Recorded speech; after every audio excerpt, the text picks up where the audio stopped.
Hey everybody, this is Rydo and we're back to another live stream of Shadowverse and video game news. Um, Hopefully I'm a little less coffee today than last stream. I am wondering something that at some point in the future we won't start to see YouTubers claiming that they're getting bad watch time, specifically because they're not doing the standard thing of saying, hey, like, share, subscribe, make sure you click the notification bell in the first few minutes. Uh, because, yeah, I just looked at the watch time for the last stream, and then average 10 seconds watch time is like, oh, yeah, that sucks.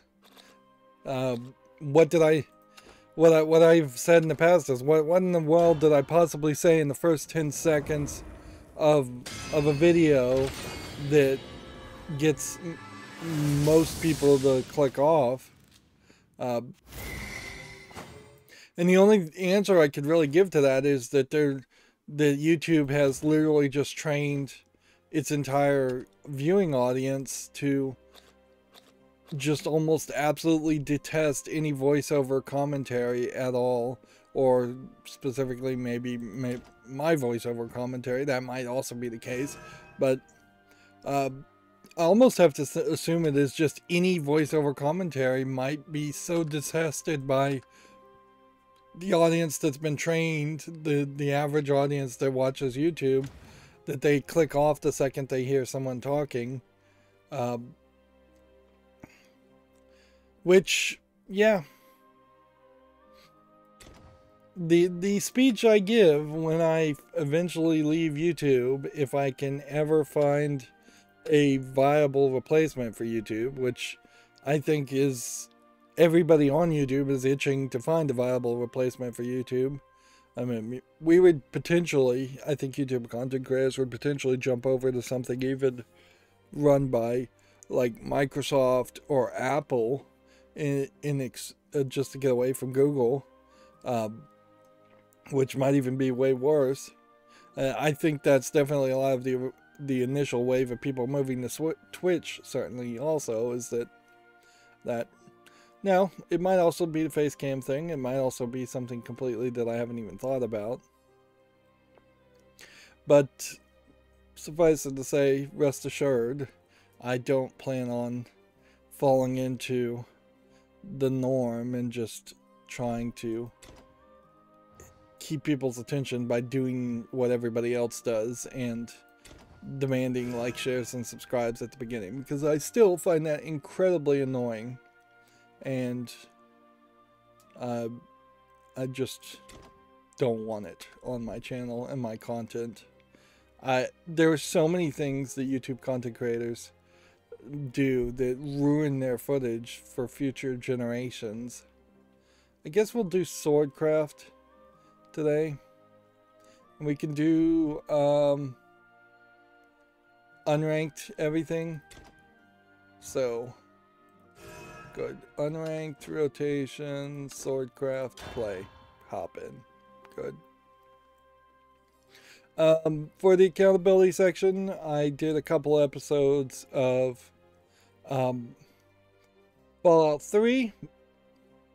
Tranquility Lane as a quest is incredibly shorter than I thought it was. Like, it's super poorly made, and clearly it was a vertical slice for some kind of internal demo. Hopefully it was not an external demo, because if it was, that really would have been some bait and switch, because what you do in Tranquility Lane has no connection. It doesn't even function like the rest of Fallout 3. It would have been kind of nice if you jumped into a lot of simulators and did Matrix style simulations several different times, or if that was just something that was in even the 4 or 5 vaults that exist in the world, in the wasteland. But that's not what happens. And my general take on that would have been to have a historical database downloaded into the brain of the main character and that way he would just have mental flashbacks to a pre-war time frame, and the visuals would change, but in reality you would just be having kind of like a PTSD flashback, fighting super mutants, thinking that they were Chinese insurgents or just average citizens. And that idea still could be done, certainly.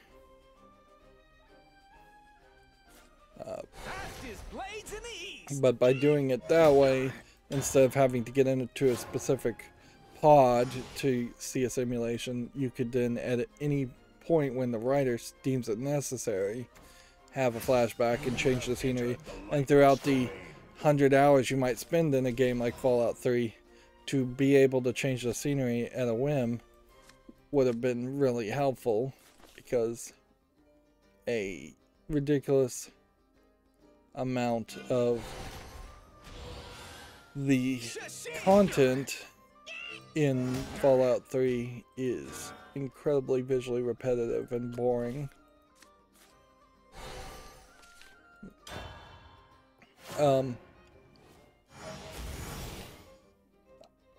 I did watch a speedrun of Fallout 1 and Fallout 2, and apparently there was kind of a connected storyline where you're the child of the character of Fallout 1 in Fallout 2, whereas Fallout 3 is set on the completely opposite side of the world, and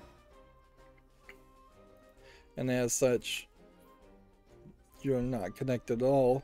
And I don't know if the timeline is particularly set well. It almost feels like you're barely one generation, maybe two generations past 2077 at any point, because it really has been only like 200 years since 2077 where the war started, and yet in Fallout 3 you run into a location where there's cannibals that force there's a small group of people that live as cannibals, and then they force their kids to marry whatever kid is closest to that same age, and apparently that's been happening for at least two generations, about to happen to the third generation. And that pretty much means that there could have only been a couple more generations before the war happened, unless the story was implying that the cannibals existed even before the war happened. Which that wouldn't be a terrible thought either in this alternate universe, as if the cannibalism already existed as a concept.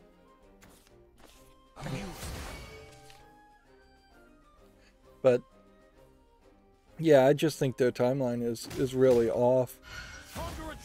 A lot of it doesn't really make a lot of sense. The only thing you could maybe assume is that the clocks themselves were wrong, and what they thought was a year has been changed because of nuclear winter. Maybe seasons take a lot longer. My sword will never betray you. Go forth! Guess we'll evolve here. But yeah, in the one Fallout 3 episode I recorded, I definitely was coughing a lot, and it's just like, I'm either not going to make any progress at all, or this episode is just going to permanently involve me having coughing fits and not being able to mute myself.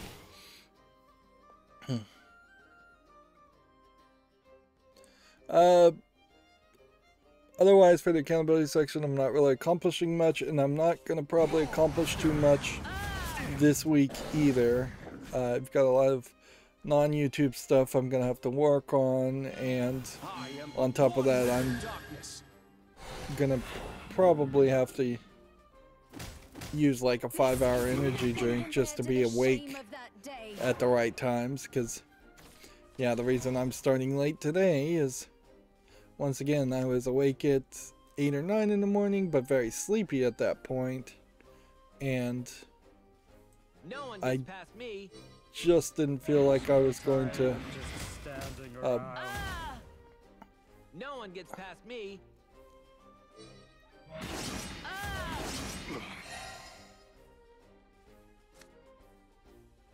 yeah.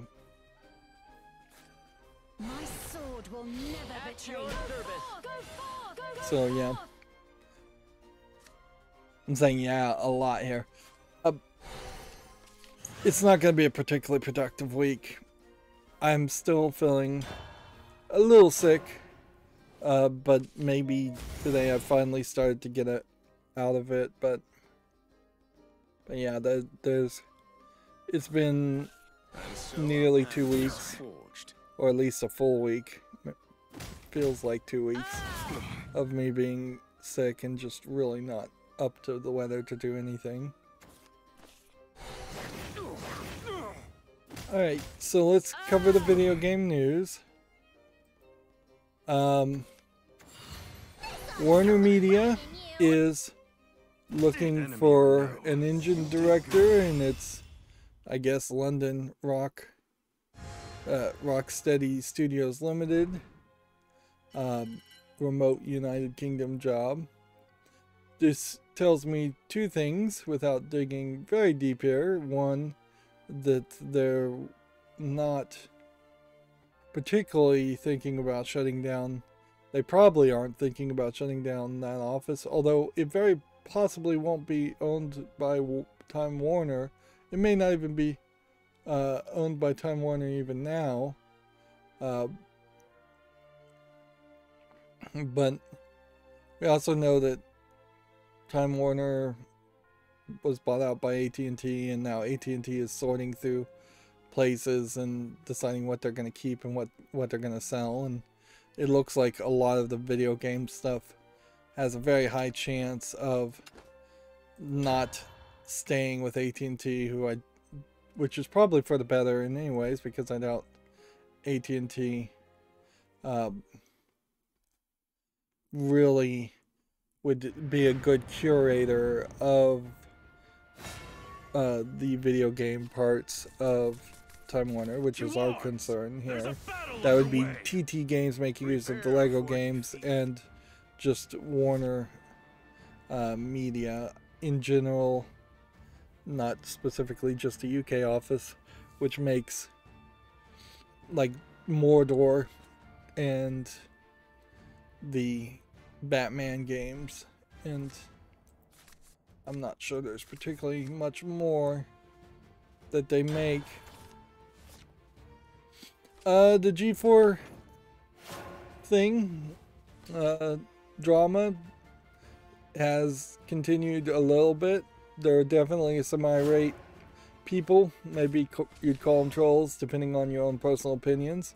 But G4's Reddit page, subreddit, just has restricted the entire sub until further notice. You can see that says 4 days ago.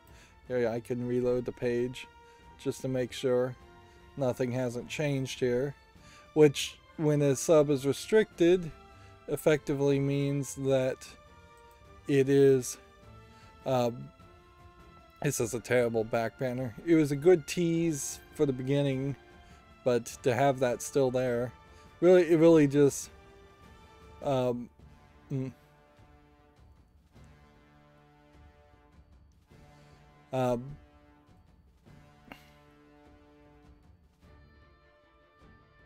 like, even G4 is not really working at it very well to maintain its social media places. I'm not sure if that matters, but I feel like you kind of have to put your best foot forward as you can.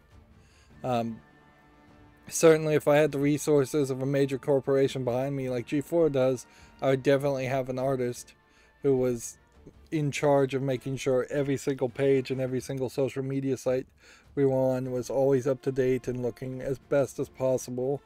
And if that wasn't going to be the case, I just wouldn't be on that site. We can see 2 hours ago, you have a comments are locked, wholesome awarded post by someone who was literally allowed to post because the forum was locked, or maybe they've unrestricted it now because I'm not seeing the restricted posts anymore, so maybe they unrestricted it. And yeah, the very first thing when sorting by new is over 5,000 subscribers have left since last Thursday, whereas the other things that are posted are kind of like joke things or them promoting their reviews for old games, which at a certain point that their launch is really struggling because there just aren't new games to play and review, and so getting old reviews out of the way now is the right job, but they're not really addressing that. By the way, they're not happy with Adam Sessler either, so Adam Sessler being the main forefront for X-Play now falls apart.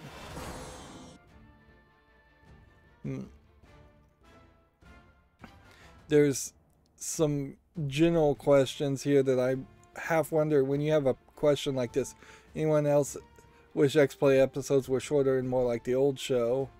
Might very well be posted by GeForce staff, even though there are some things that are tagged GeForce staff. You better believe that there are also people that are shills or paid posters posting questions, general questions. And you definitely saw that 3 days ago. My favorite things, this was posted definitely when it was locked, and you can see it has only 4 comments. My favorite things about G4 hasn't paid, hasn't changed. New Attack of the Show is the best thing on the internet or TV. Clearly these are shills. Again, 4 comments. And see here, you have 0 comments on the restricted point, so it literally, this is chronological order, I have it sorted in. It literally went from 4 days ago, they restricted things, they let in the elite few to post and got 4 comments because that's all they could do. They have here what is effectively an ad or just a pointless post with 3 comments. Then they have another shill post with what I would call it for 4 comments. And then somewhere around this point they must have unlocked it or just gotten a little bit more coverage because they have 10 comments here. No, you would have a lot more comments here.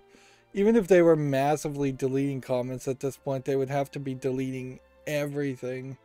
Here you have 23 hours ago 2 comments, and then they must have had to unlock it to do real comments 6 hours ago for the around the net videos, which they're not even sourcing the videos themselves. They're using unpaid labor to tell them where to find the videos.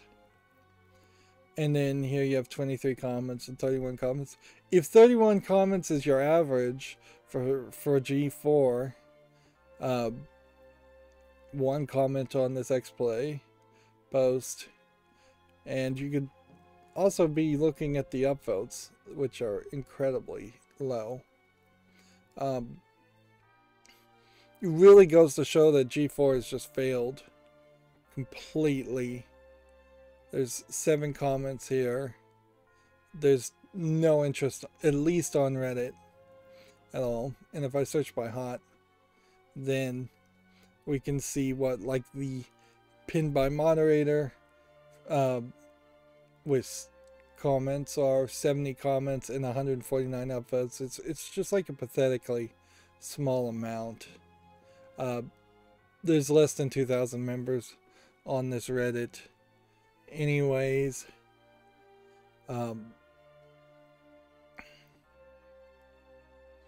So yeah, there's just kind of no life there at all. Which, let's just see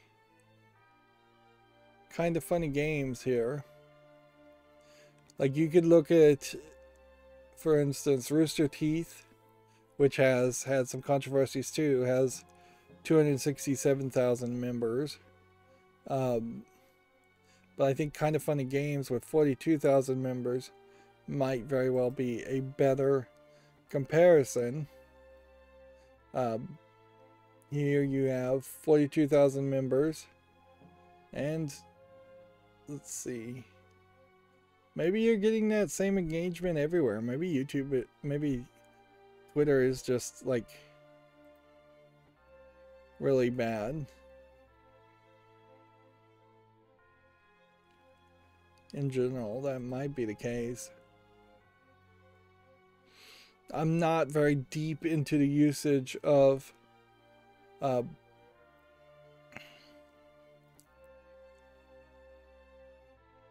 Reddit, so maybe there is just not that many people that actually post.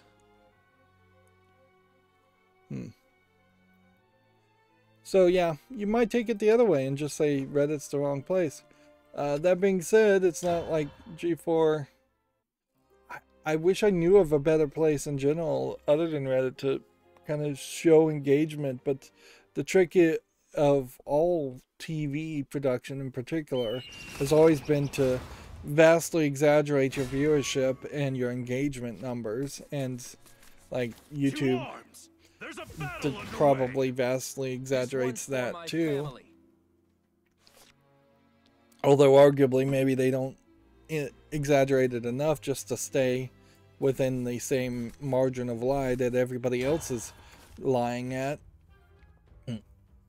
Like I would almost appreciate if YouTube told me specifically that they're lying about the number of views I get, and they're like tripling it, and they just said, hey, you got 300 views when really you got 100 views. Of course, YouTube has a vested interest to kind of lie in the opposite direction and say you got less views and less subscribers. That way they don't have to pay you as much or pay you at all. Moving on to more specific video game news, and more important, I would say.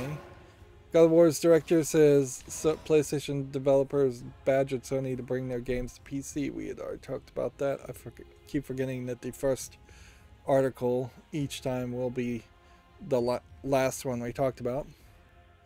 God of War PC, though, has attracted over 60,000 concurrent Steam players on its release day, so there definitely was a built-up desire to play it on PC. Personally, for me, I'm not going to play it release day because I've already had to wait outside of that initial launch window, and I already know that there isn't just a ridiculous spoiler that has been spoiled on me. So I'm perfectly fine to wait till the God of War PC is somewhat discounted and then buy it then and play it. I have plenty of other games and very little extra time. No one gets past me. Today we fight.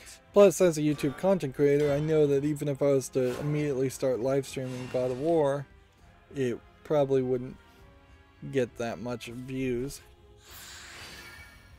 I have to stop standing in place. Yep. I'll grab everything next time.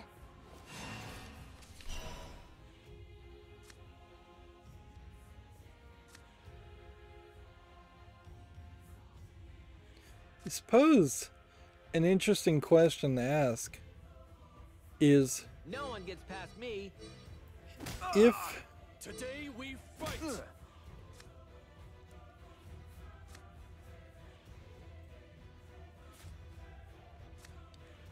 yeah. troops for breakfast. if G4, sorry, I'm quiet there.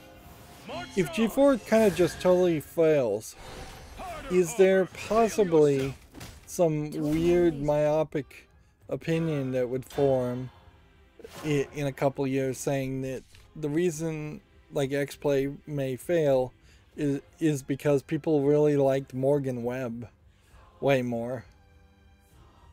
Like that would be a very silly perspective to take and answer to take from it, but it is something that almost certainly a TV production manager or producer who knows nothing about the product they're making might take from it. It wouldn't be crazy if all of a sudden this G4 got shut down by a producer and then they tried to relaunch it, and then instead of having Kevin Pereira and Adam Sessler, they bring back Morgan Webb and one of the Attack of the Show girls, if they actually wanted to do it. But if anything, the Attack of the Show girls I think are smarter than that, and were able to move their career at least in a different direction enough that it would feel too much like a step back for them to come back and do it. Betrayal is something to stop them where they stand. I'm hopeless. I got stuck in a YouTube retrospective of Star Trek, and one of the things specifically about like Star Trek Enterprise was that was the flagship show for UPN. UPN and the WB merged to be the CW, and when they did merge, they did not bring over the need for a channel to have a mainstay Star Trek series to prop up their channel, because UPN as a channel never really was successful compared to ABC, CBS, or Fox, or NBC. And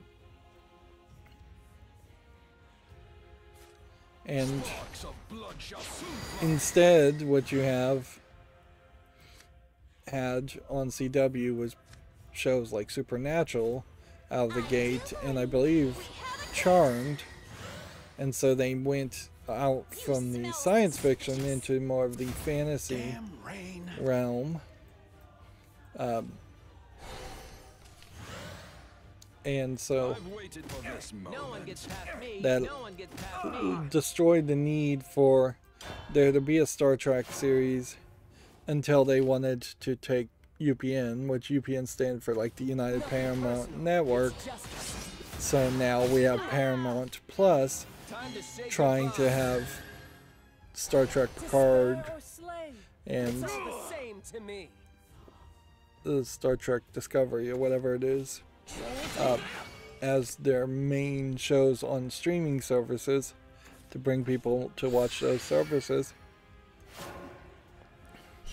And almost certainly once those services either fail or succeed as far as they will, you'll probably see them stop trying to do anything more, even with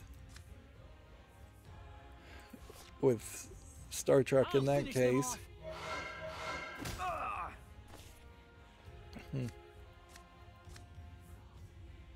So I say all of that to specifically point out that there is a very high possibility that because there isn't really a need for G4 to exist, G4 content to exist to justify a G4 channel, then, and the G4 that's being released now is effectively a streaming service process, but it's not really doing it like Paramount Plus. If G4 was, if X-Play and Attack of the Show were coming back specifically to Paramount Plus or HBO Max, and it was just a value add that probably would have worked a lot better instead of trying to be still a traditional TV station, which they are trying to do that somewhat, and trying to be a streaming service on Twitch and YouTube, but not really doing much while they're live streaming.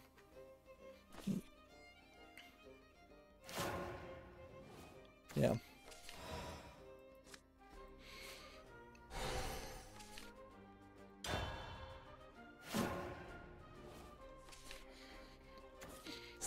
They're really failing to tap into the nostalgia stuff.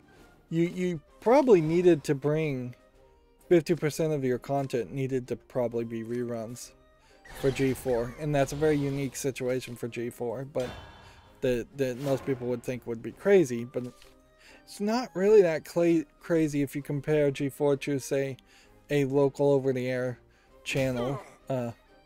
Like, you have over-the-air channels that nearly 100% of their content is just reruns of old shows, and that's enough to get them a little bit of pay-per-view advertising and not have to hire a bunch of people.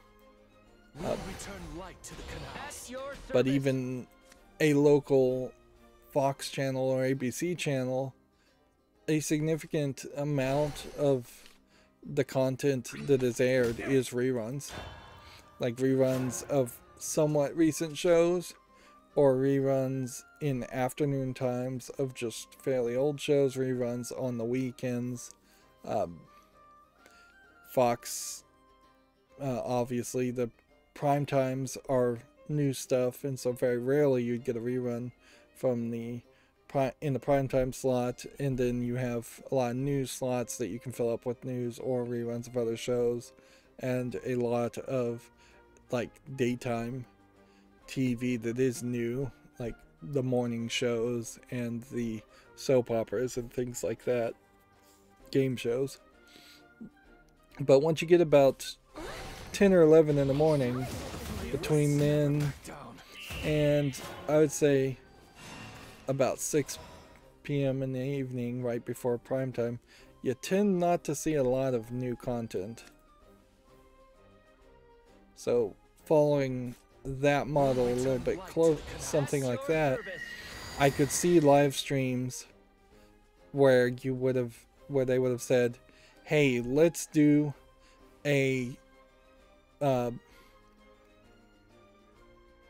block of X-Play, or let's do an hour block of X-Play, an hour block of Attack of the Show, an hour block of X-Play, an hour block of Attack of the Show. Throw in some of the old shows. Also, bring in the new characters to just be hosts and do kind of a news 5-minute presentation in between each episode of X-Play. Just to hop in and say, hey, here's what's happening today, to introduce the new characters to people who really only want to watch the old stuff. Try to really satisfy both of those audiences would have made a lot more sense. I have to stop standing in peace. And I would have to do the same thing. I'm rambling here, I know, but I would have to do the same thing too if somehow my YouTube channel was really popular and people really liked my content, and all of a sudden there was going to be new people on my channel, and it was going to become less about one individual and more about a just combined product. I think I would want to have the new people doing the same thing, coming in doing 5-minute news in between reruns of my old stuff, if reruns of my old stuff was really worth watching. YouTube's not really designed for reruns of old stuff, but by darn it, I may at some point just embrace that idea anyways. We just start doing almost like a developer commentary, director commentary on my old footage, and me reacting to me. That'd be very silly, but it might at some point actually prove to be worth the while. Right now, it definitely is nowhere close to being worth the while to do that. But yeah, YouTube channels always horribly suffer once the person in front of the screen changes. There's always the assumption of drama. There's always an assumption that more is going on behind the scenes, and both are probably true in most cases. And there is just always going to be a percentage of people who just are not interested in a new presenter, because that's not what YouTube has ever been built around. People build their audiences around the feeling that people like that specific person. If PewDiePie stopped making videos on the PewDiePie channel, and then there was a new PewDiePie, I think most people would leave fairly quickly.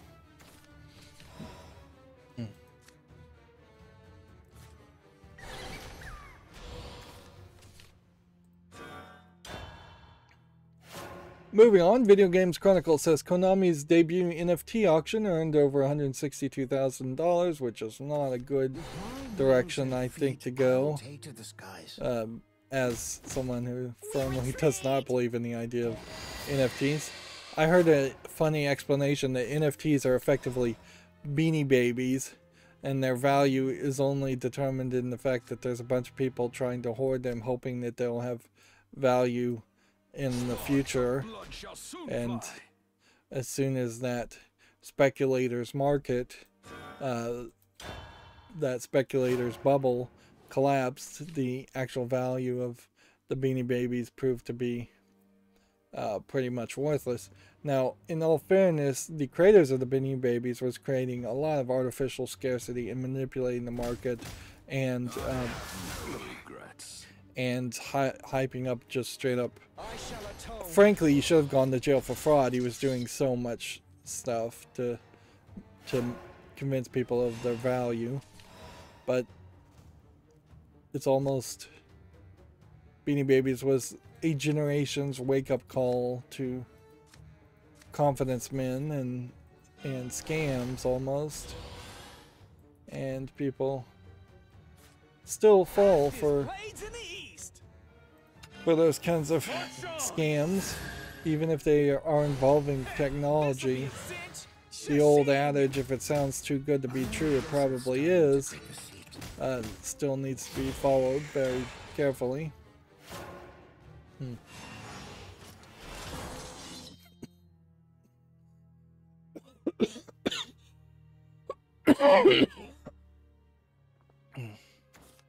is still much for you to do here.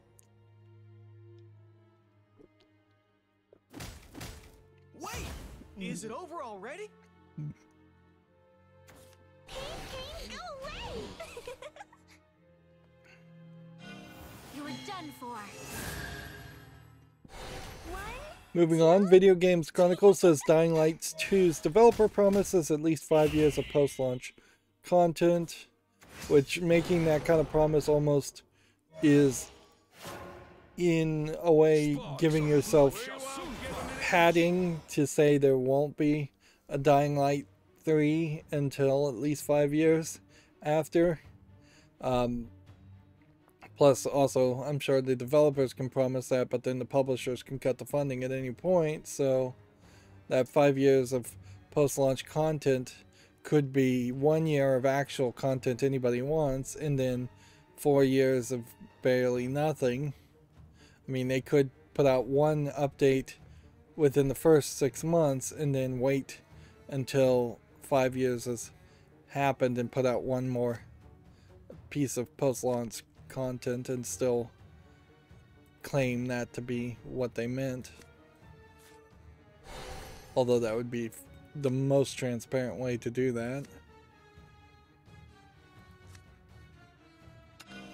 One step closer to victory.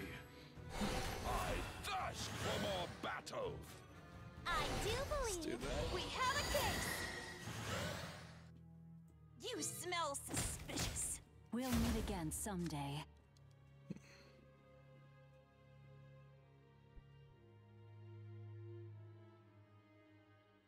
waited for this moment.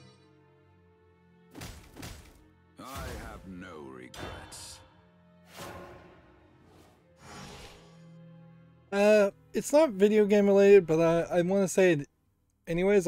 Since I was looking at Reddit and talking about Reddit, and I don't want to get super political here one way or the other, but I did see a CNN article, take that for whatever you mean, saying that the CDC in the United States has suggested that pretty much all activities, physical activities, wrestling, football, marching band, music, things like that, almost all of that in schools be canceled.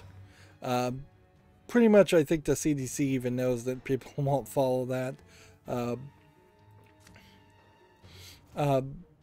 But it is certainly Resolution in my right hand, might in my left. a growing divide between what the science would really suggest they would like people to do and what people are really willing to do, which is not particularly a new situation in the United States or even around the world in general. There's a lot of other stuff happening on the internet. There's way more political with like Russia and such that I won't even touch upon, but yeah. If I was in charge of making decisions for kids as far as all of that, I would be the mean principal who would cancel all activities. Frankly, I would have done that a long time ago, because education really has very little to do with marching bands or sports. Like the percentage of high school sports participants that manage to go professional and make any kind of money out of that is insignificantly small. We don't teach nuclear physics in high school for the chance that one of those persons becomes a nuclear physics. We teach more generic chemistry and physics in the hopes that that would help several people, a high percentage of people taking that class, to use it in their future lives, future careers. Marching band at best is just practice for joining the military, and at worst it's just a huge waste of time.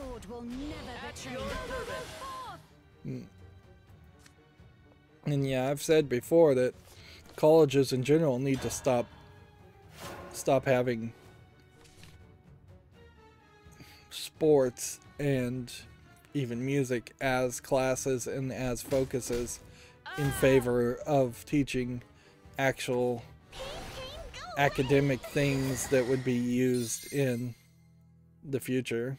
Music, same thing. It's like the odds of somebody taking music classes and being a professional musician is incredibly insignificantly small. In all fairness, if I was a cruel principal that canceled all those things, I probably would bring them back by popular demand as soon as more of the age group of people could be vaccinated and there is just a general reduction of spikes in new cases. The problem is that there's been a lot of spikes up and down, and nobody wants to live in a world where it is just going to be a continuous push to try and Two blades in one go. deal with something that just never goes away. Trust me, as somebody who often has kind of a walking pneumonia cough, it's not fun to have to constantly try and readdress and redeal with this problem that never really wants to go away. But I'll leave that at that, since it's not really video game related. In fairness, if I was principal and there was a video game class, and which would be like something I would actually care about way more than music or sports, I would cancel that too. Like, there's clear obviousness there as far as people passing controllers around, sitting next to each other, being in the same room for long periods of time. Kids generally just not going to follow the arduous requirements of hand washing, which they never did, and wearing masks the whole time, and like not touching each other. Kids are clearly always going to be disease vectors and germ vectors. And sure, maybe the kids don't get affected by it or get as sick, but then they bring it back home to the parents and the grandparents.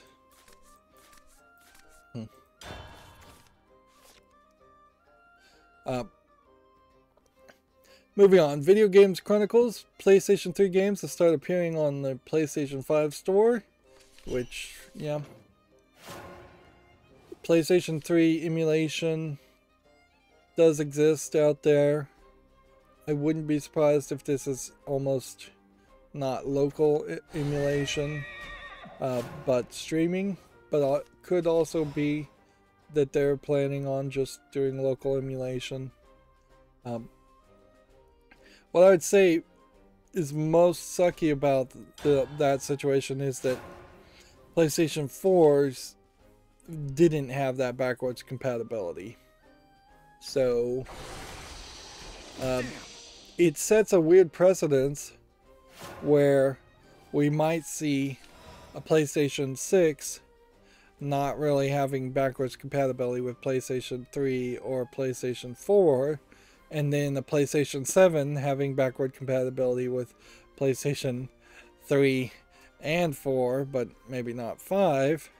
Like, you could really confuse the situation here, where right now backwards compatibility has always been just all the way back, for the most part, to the beginning of a series of consoles, although there's always been exceptions and exclusions there. It also is somewhat questionable what games are worth, what games are really worth playing now, particularly since you've had a break now and you're not like super hyped on replaying old PlayStation games. Yeah, because PlayStation 3 games in particular. I'll eat their troops for breakfast.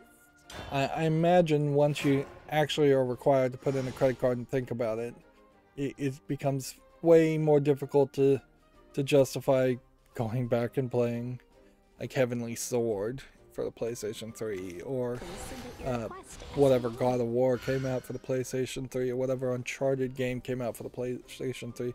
All of those games really need remasters, at the very least, if not reboots, and that definitely would be what I would hope to push forward to, instead of ever putting any effort into having backward compatibility. I would have just pushed for all of those games to be remade, or I would have teased and maybe even lied about them getting remasters, and then slowly cancel any projects that didn't look like they'd actually make enough money to justify being remastered. Come get some. Steal yourself. Stop.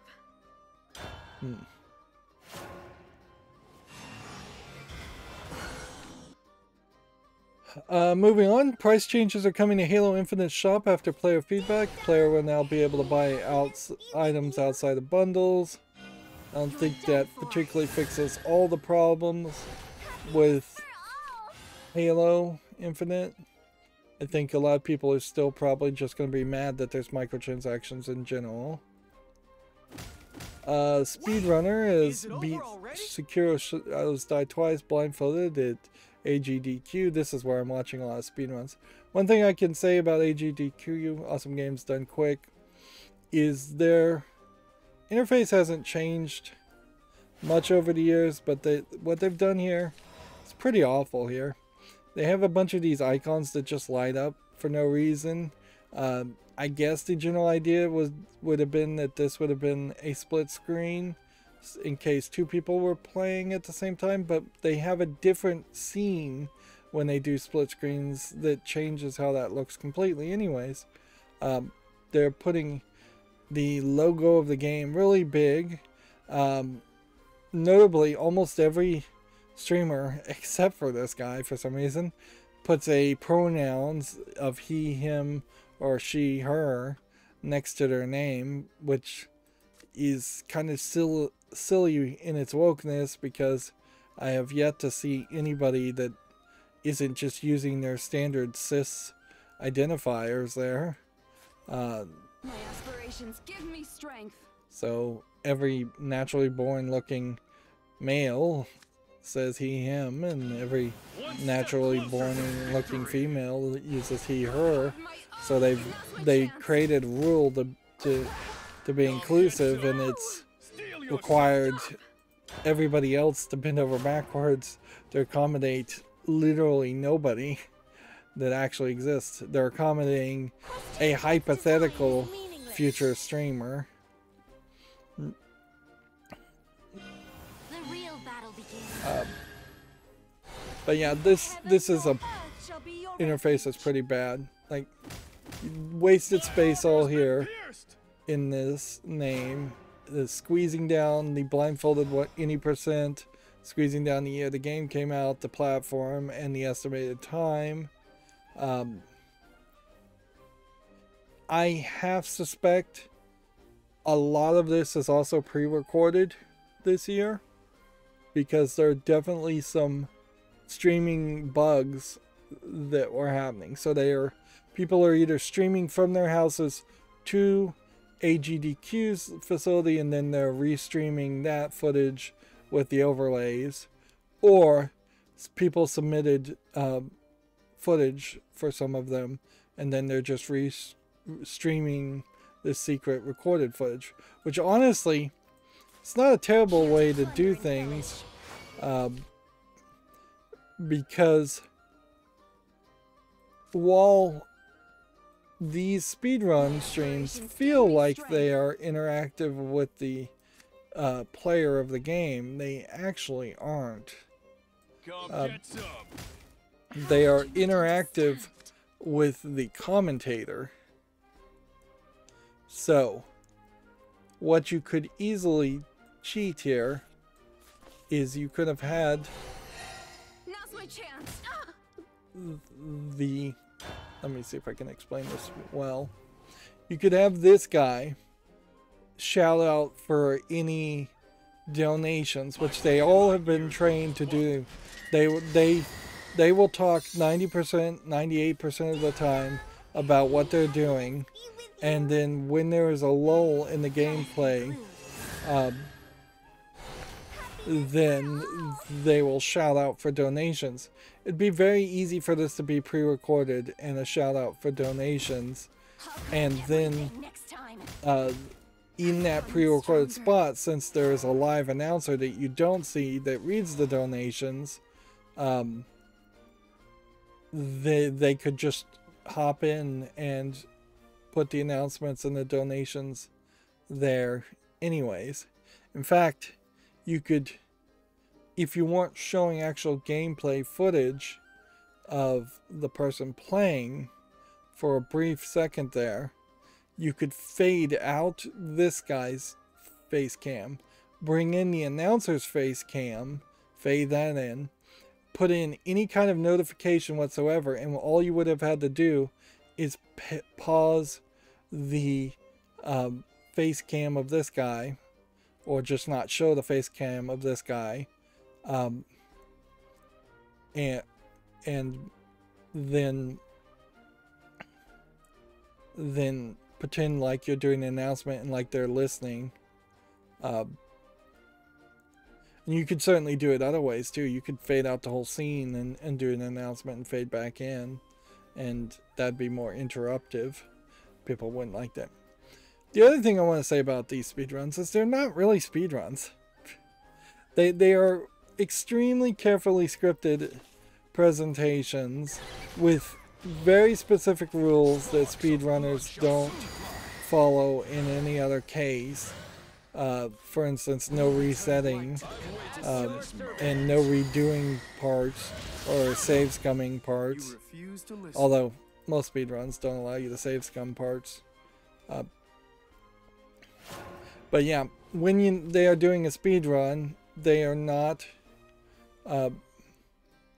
they're not really trying for the world record. They're just doing something to show off, which isn't really a speedrun. They never reset.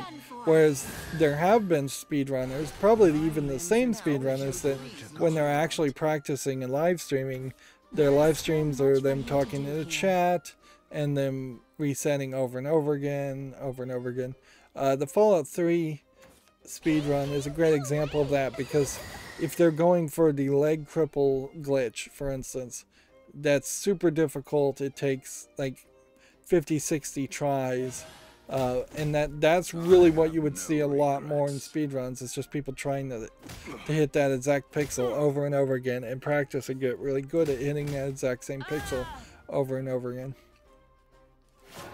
You also have a problem here, as I'm kind of rambling anti-AGDQ. It's fine to watch some speedruns. I wouldn't, but it's gotten kind of boring too, because they do the same games year after year.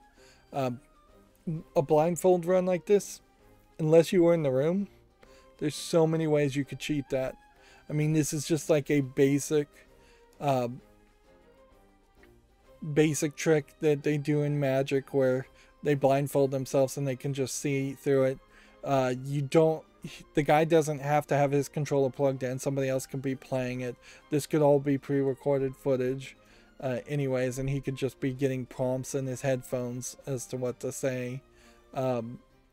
So many different ways to cheat that real speed runs a lot of times really want to see the hands of the players, particularly if you don't trust the player much, to have like a second camera pointing down to their hands. They never do that in AGDQ, which, I mean, you could easily have had a hand cam pointing in this direction to show either button inputs or the actual picture of the hand. Do not stand in our way.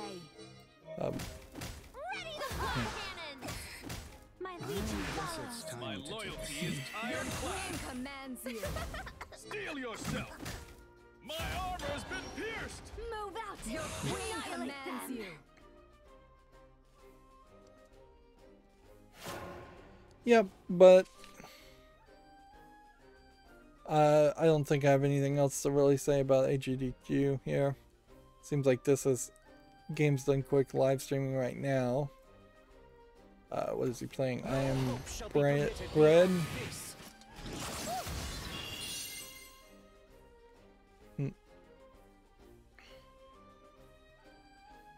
Next article, the WWE 2K22's cover art and pre-order bonus have been reportedly leaked. Check out that article if you're interested. Hogwarts Legacy may not launch until 2023, it's been claimed. I heard somebody claim a release of something in 2028. That's really far away. I don't remember what it was though. Sony has renewed the Psygnosis trademark and logo, which probably is just a case of them holding on to trademarks. Particularly would make sense because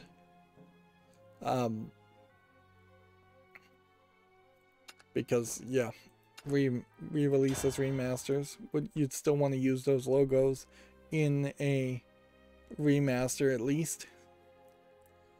Ubisoft, this probably tells you how long it takes Ubisoft to turn around a dumb idea. They're making a VR game about putting out the Notre Dame fire.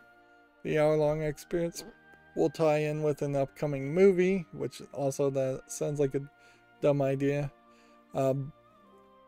I never have heard any kind of story that anything special happened in the process of putting out the Notre Dame fire at all. Ubisoft had the 3D scans and 3D models of the Notre Dame because of Assassin's Creed already, and they put out and gave copies of those scans to people to get some good boy points, and now they're kind of pissing on those good boy points to do a cheap monetization on a really dumb thing. I have to assume that this idea was put into production the day that the fire happened several years ago, and that it's just taken them this long to actually finish the project. They probably didn't put a lot of resources in it. I wouldn't be surprised if they put a team of 5 people on it and that was it. I wouldn't be surprised if they were actually done with this whole project several years ago and they were just waiting for a respectable amount of time. Yeah. Let's see. The fire happened April 15th, 2019. And it's supposed to be out due March 2022, so they waited a couple years.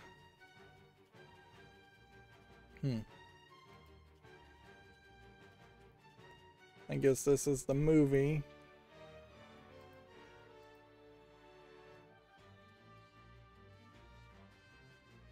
But I kind of feel like this whole movie is probably just made up.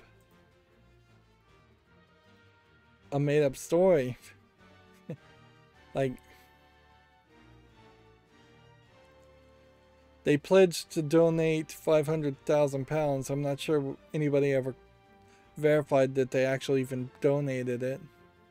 Or would that have been 500,000 euros? Euros, maybe. My shield's ready for action. Overall, it just sounds pretty pathetic, and I'm sure the French people aren't going to particularly appreciate it. Already, the people of France aren't particularly happy with Ubisoft, or at least a lot of them aren't, so I don't feel like this is good PR.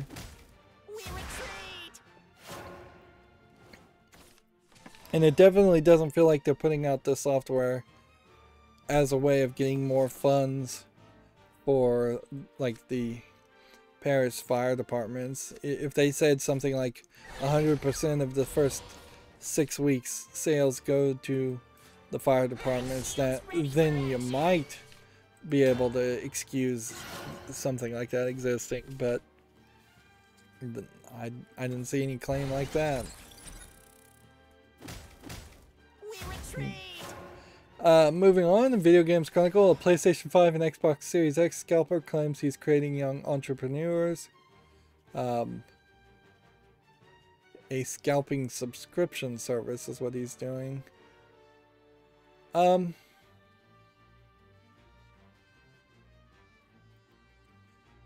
There is a lot of hate for scalpers, certainly justifiably, but at a certain point, the hate for scalpers, if I can say something slightly controversial here, is misdirected.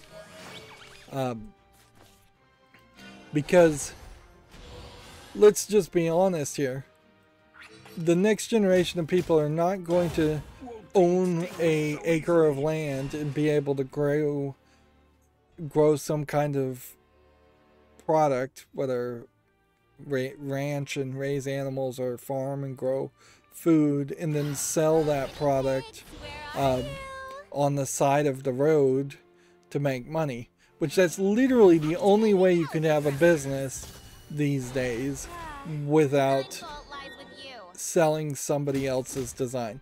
You could potentially be an inventor, but the number of people that actually get an invention to the final stage and is very low, particularly getting that inside of a store. You might be able to make an invention, like, I don't know, carve something out of wood, make furniture and sell it on the side of the road again. But big business has really destroyed the possibility of anybody getting into stores, selling your product in Walmart. Yeah, right. Or like selling any kind of general service is usually not something that you would want to do. If you were running even like a comic book store, you're effectively sort of scalping the comic books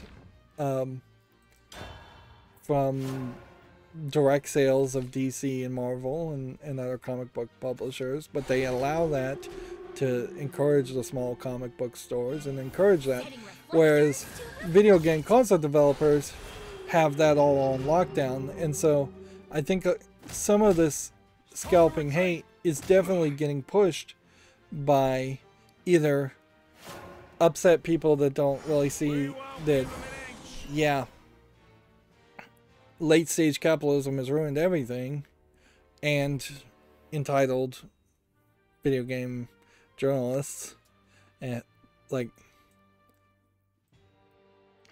it's not inherently wrong to buy something and then sell it to somebody else. And the definition of scalping has been pretty much expanded to include anybody who buys something and then sells it to somebody else and makes a profit for it. Late stage capitalism has effectively allowed any amount of profit to be acceptable. So if you're getting ripped off on the price of a PlayStation 5, you're probably getting ripped off when you buy it at suggested retail price, and you're just getting more ripped off buying it from the scalper. Scalpers are not forcing people to buy something, and they're not even like hoarding and scalping a product. In the case of video game consoles, that's a necessity. It would be a different thing if somebody was hoarding and scalping drugs, insulin, things like that. Drug companies certainly do that. So I kind of agree with them. Like, this is the next generation of entrepreneurs, if we must have a next generation of entrepreneurs. Now, arguably, the solution to this, the much better solution to this, to scalpers existing, would be that there would just be universal basic income, and we would have less, no real scarcity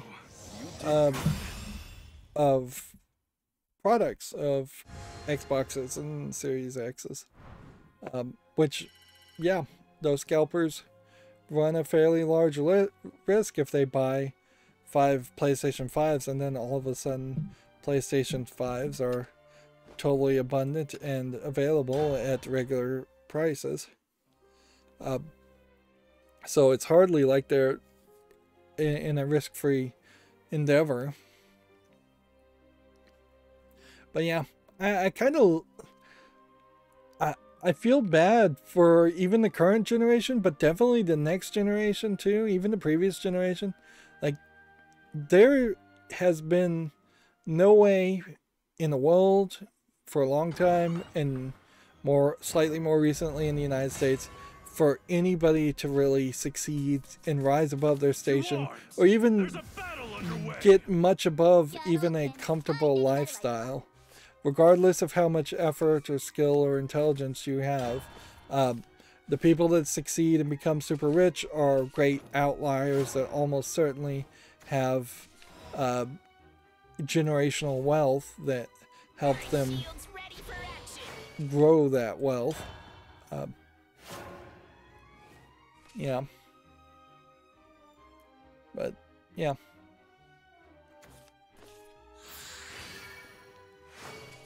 So I guess to put it in more simple terms, which is kind of a great thing. Don't hate the player, hate the game when it comes to scalpers.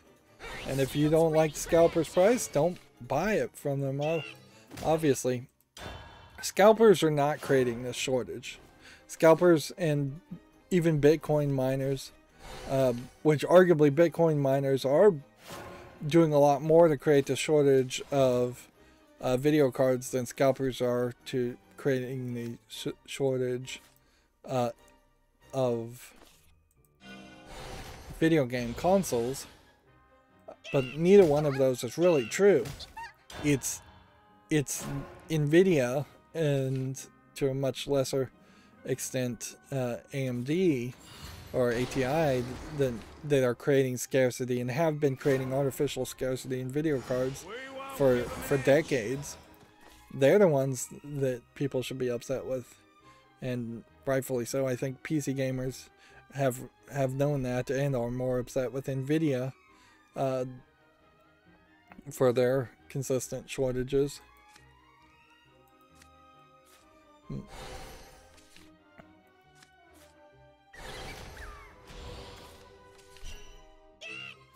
It's almost a compare PC hardware people who are upset about the video card shortages seem to be a little bit more resistant to being manipulated. I hate to say this, but it does seem to be the case compared to video gamers.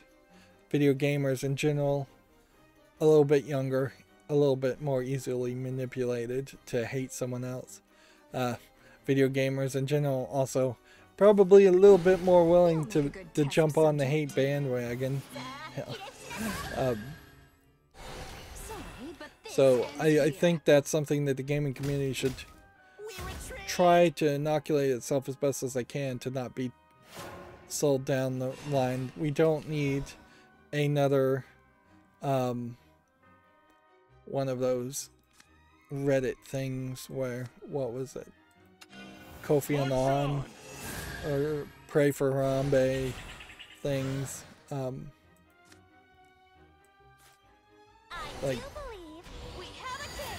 There was definitely a couple of things that happened on Reddit where people were upset about a warlord. I think it was Kofi Annan, but I could be saying somebody else's name completely wrong. Apologies if that is the case.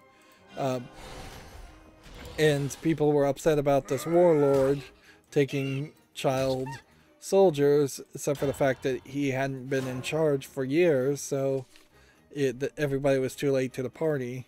Or the Pray for Harambe thing, or the Harambe did nothing wrong.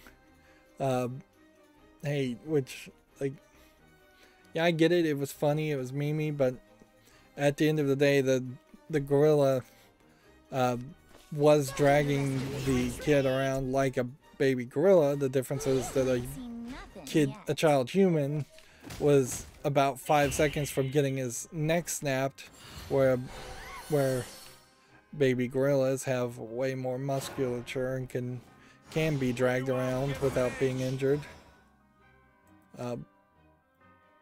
And sure, it wasn't his fault that the kid crawled into the pit, but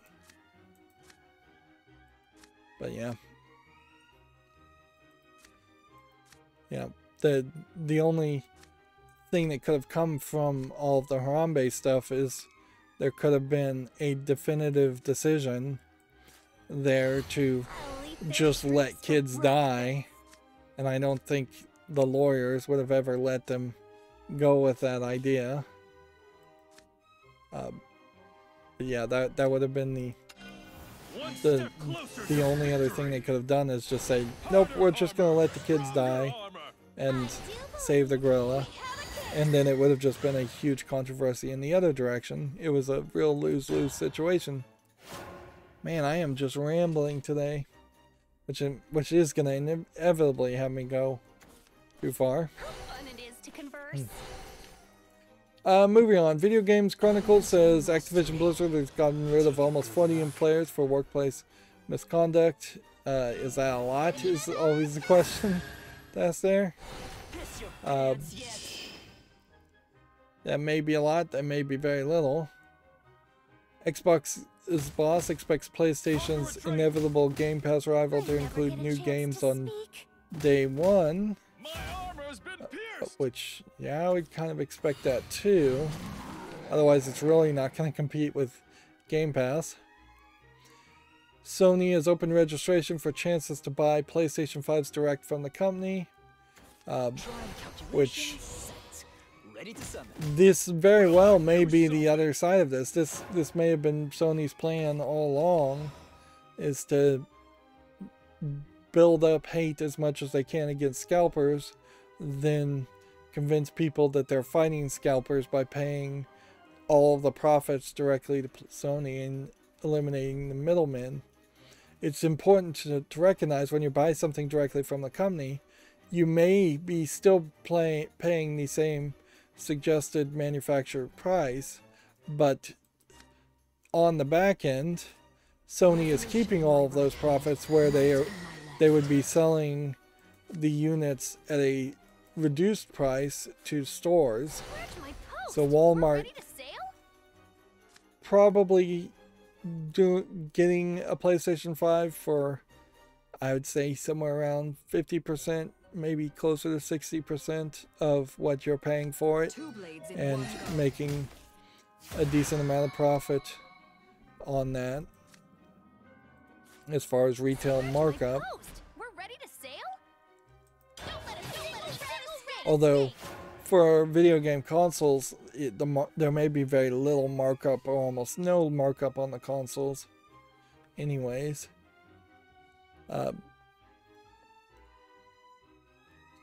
And all the markup is on the games. But on most products and storefronts, there is a large retail markup, and those margins are what the businesses make their profits on or live on.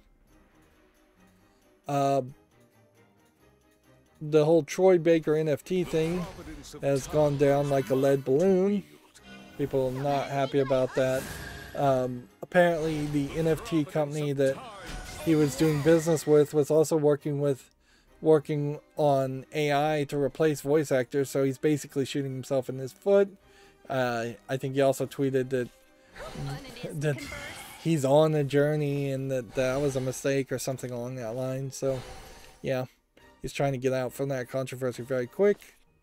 Meanwhile, he's kind of sullied Last of Us once again, which didn't need any help in that department.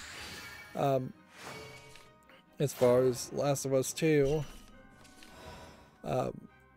already sullying the love and the fandom of Last of Us. I don't think I can do anything there.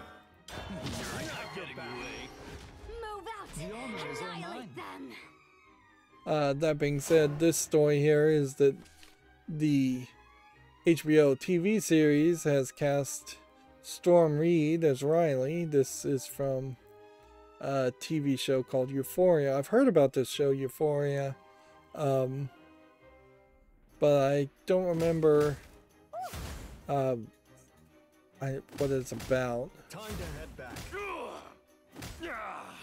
She'll guest star as Riley, which I assume is this character here. I assume it's a she. It could be a he. Yeah, it might be a he. The thing about the TV show Euphoria that I think is just kind of crazy is, you know, there is a hentai porn that is notorious called Euphoria. Apparently, the two circle diagrams don't overlap much as far as people who watch HBO shows and people who watch hentai porn.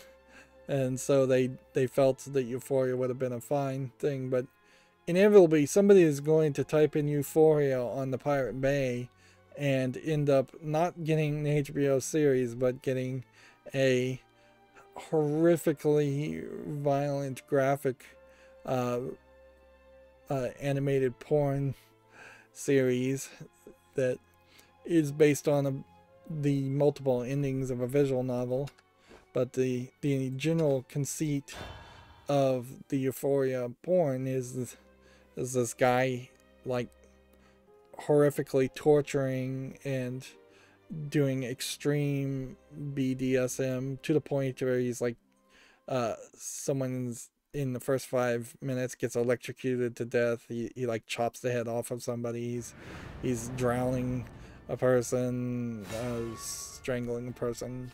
Like, there's a lot of scatological play in a few scenes also, and that was pretty notorious when it first came out.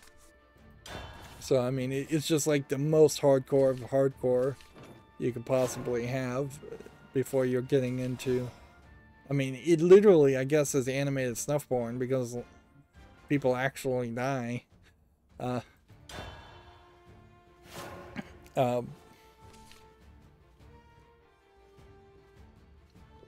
Generally, I'd also say you shouldn't name your shows one-word shows anyway. Where I know Seinfeld works that way, but Seinfeld's also a name. I think you probably want to go for something at least 2 words, just so it stands the test of time and is unique. Probably start to move towards 3 or 4 words in your titles. If Star Trek was Ray Bradbury Presents Star Trek, Ray Bradbury's Star Trek, that probably wouldn't have been terrible.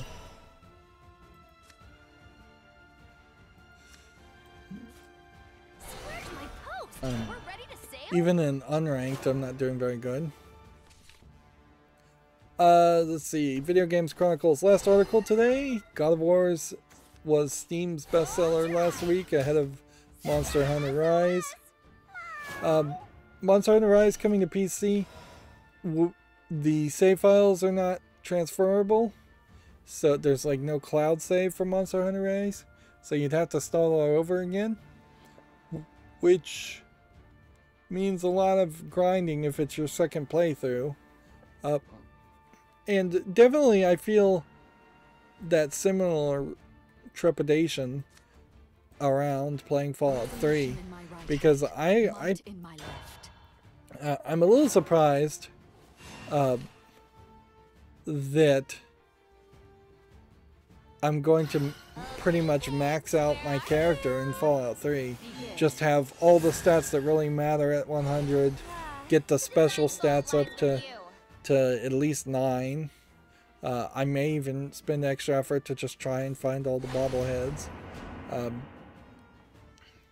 But I need someone to inherit my skills. There's nothing you get for maxing out your character that would convert over and give you even like a special perk in Fallout 4. So you just, like most RPGs, start all over again. And I really feel like Borderlands is one of the few, if maybe the only, RPG game that went so light on the concepts of RPG that it would give you that new game plus and raise the skill level and let you go from like level 30 to level 60 in the new game plus and do everything a second time. Although Borderlands doesn't really have perks so much, and all they are really doing is just moving the number higher. Swear to my post! We're ready to sail? Resolution in my right hand, might in my left. Let's see. March on! Into pouncing We position! won't give him an inch!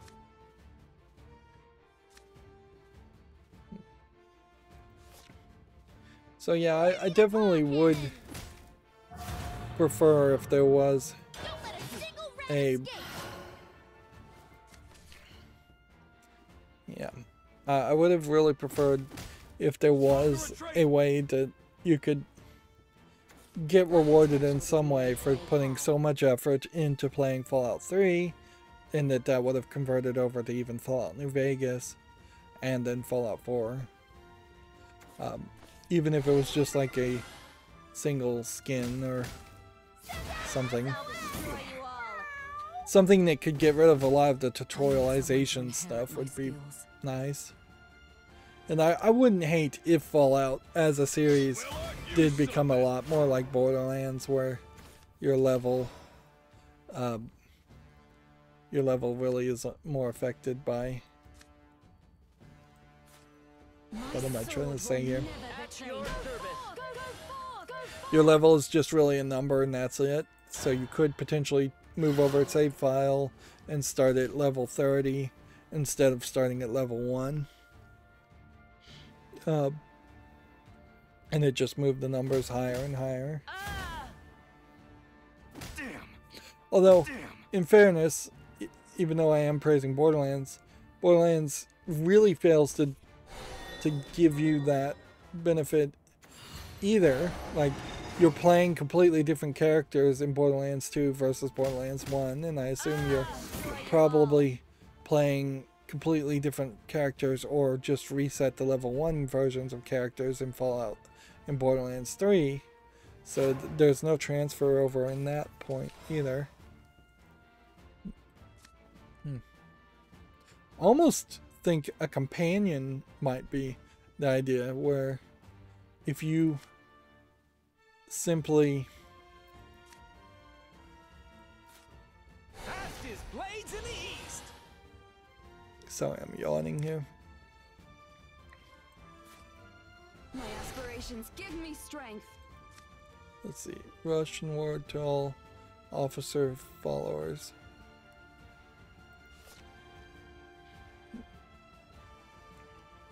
Shashing! I'll destroy you all. Do this. Stop them where they stand. I'll Do destroy this. you all.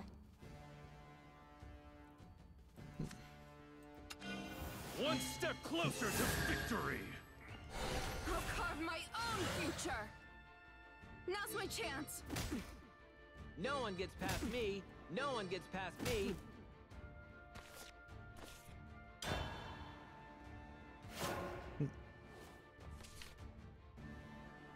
Yeah, a companion almost would work very well. If you could have a companion who was the character you played as in the previous game and you leveled them up to the maximum, then you would just have like this great companion that could help you out a lot. But it might get too easy, frankly, if you started as level 1 and your companion was level 30 and they were one-shotting all the enemies for you.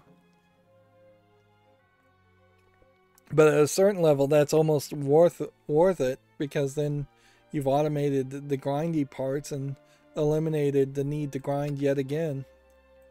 Of course, the creators of RPG games want to force you to grind that all over again with every new game. It's just that people have less and less tolerance for that. Anyways, moving on. Sony's Video Game Chronicles says that it topped God of War on Steam, topped 73,000 concurrent players. I imagine if I actually looked at their site, it would actually be even higher.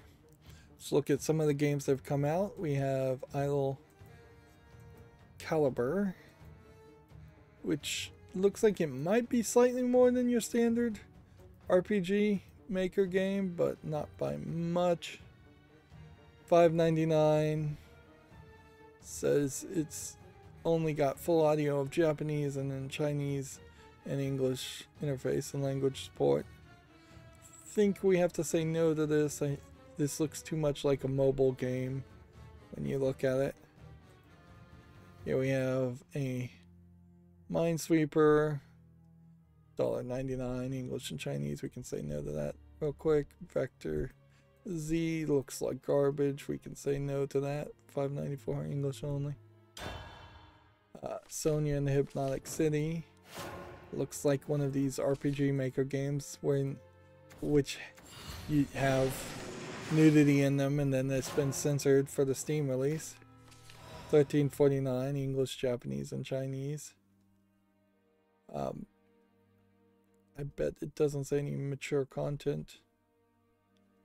Strong suggestive language, or strong language, not suggestive. DR4X looks like garbage. I almost feel like the ones that I just say it looks like garbage, I shouldn't even bother scrolling down. $9.99 English, allegedly full audio, early access. We haven't been seeing a lot of early access games. Lottery Center Simulator, 99 cents, English only. We don't have a lot of games out today, so we won't have to burn through a lot of this. In fact, we might really gain some momentum and finish up a lot quicker than it seems like, even though I've gone on several side conversations and rants. Yeah, Solitaris here. Free English, allegedly full audio. Nope to that. Samurai War Era Hunter. So it is the Martin Luther King holiday weekend, so maybe they took that off and didn't really approve a lot of games, or people just didn't bother to put out a lot of games.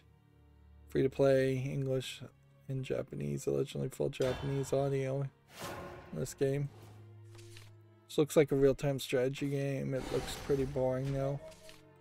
So maybe that's why we don't have a lot of games coming out and a lot of news. But in general, I think it's probably more likely that there's just a lot of news in general happening. And as far as games coming out, I suspect this is probably going to be the off weekend where we don't see any adult games. But it's hard to even stay consistent in my observations and my belief when only one adult game is getting released every 2 weeks anyways. This game is $2.99, requires VR, English only. Cthulhu Death Escape. Looks like it's a horror game. It's labeled as a prototype. It's free to play, English and Chinese, allegedly for audio in English.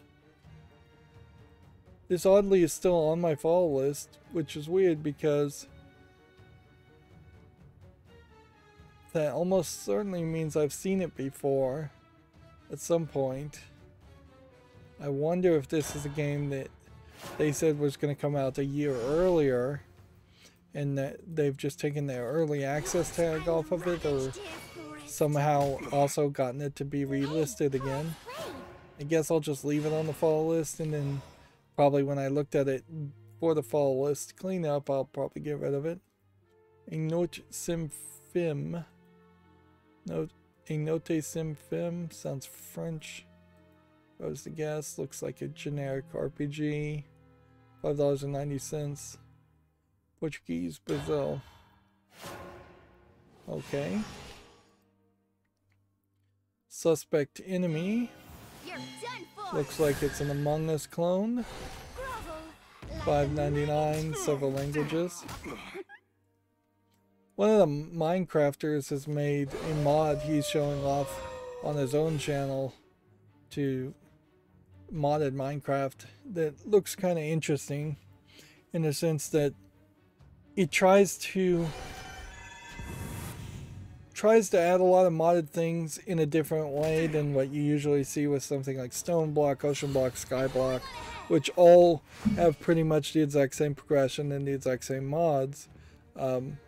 Whereas his mod, I think, is more going to come around the idea of you have to beat the main game of Minecraft, beat the dragon, the Ender Dragon, and you're going to have to do a lot of very basic automated farming of resources to unlock the later modded parts of the game. So, which is an interesting concept, and I'll follow it and see if I like it. I'll probably mention it again later on, over the course of several months in which he plays it.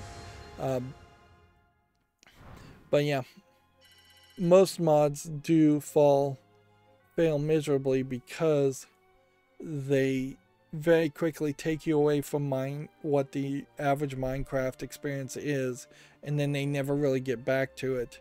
The Skyblock, Stone Block, Ocean Block mods are great examples of that, because once you get into Project E and you're just making things from nothing, and once you're just like farming ridiculous amounts of resources to build things, it just gets so far away from Minecraft. And that is definitely the reason why the main part of Minecraft, made by Mojang, the real Minecraft, works fairly hard to kind of keep you within a reasonable range of resources. You don't need to go mine 1 billion wheat, for instance, to do anything in Minecraft, in unmodded Minecraft. It would be silly to even do that. To arms! And that's why they never like add the concept of compressing cobblestone or compressing dirt, or sieving things to get really small parts of resources. And they're trying to keep everything more reasonable and understandable for your unmodded players. Anyways, we were sitting on this game, The Last Ones Left, which, yeah, it just kind of looks like a horror hide and seek first person survival horror games. You know what, I'll be generous and put this on the follow list. It's already on the follow list. I don't know what happened here. When did I look at these games? I don't remember. Maybe I looked at them on Friday and I just have totally forgotten, or maybe the macro didn't save. Here we have a game called New. I assume that's supposed to be New Hard Game. And that definitely feels like a stolen sprite there from like King of Fighters. And it's not consistent artistically with any of the other images. $1.99 English and Chinese. Definitely not interesting. Remembrance looks like one of these RPG games that may not actually have fighting in it. Otherwise it looks uninteresting. $9.99 English only. Simulate Coffee Shop Simulator looks uninteresting. Free to play, English only. Like, why would you want to simulate working at a coffee shop, or even being in a coffee shop? Skull's Impossible Quest.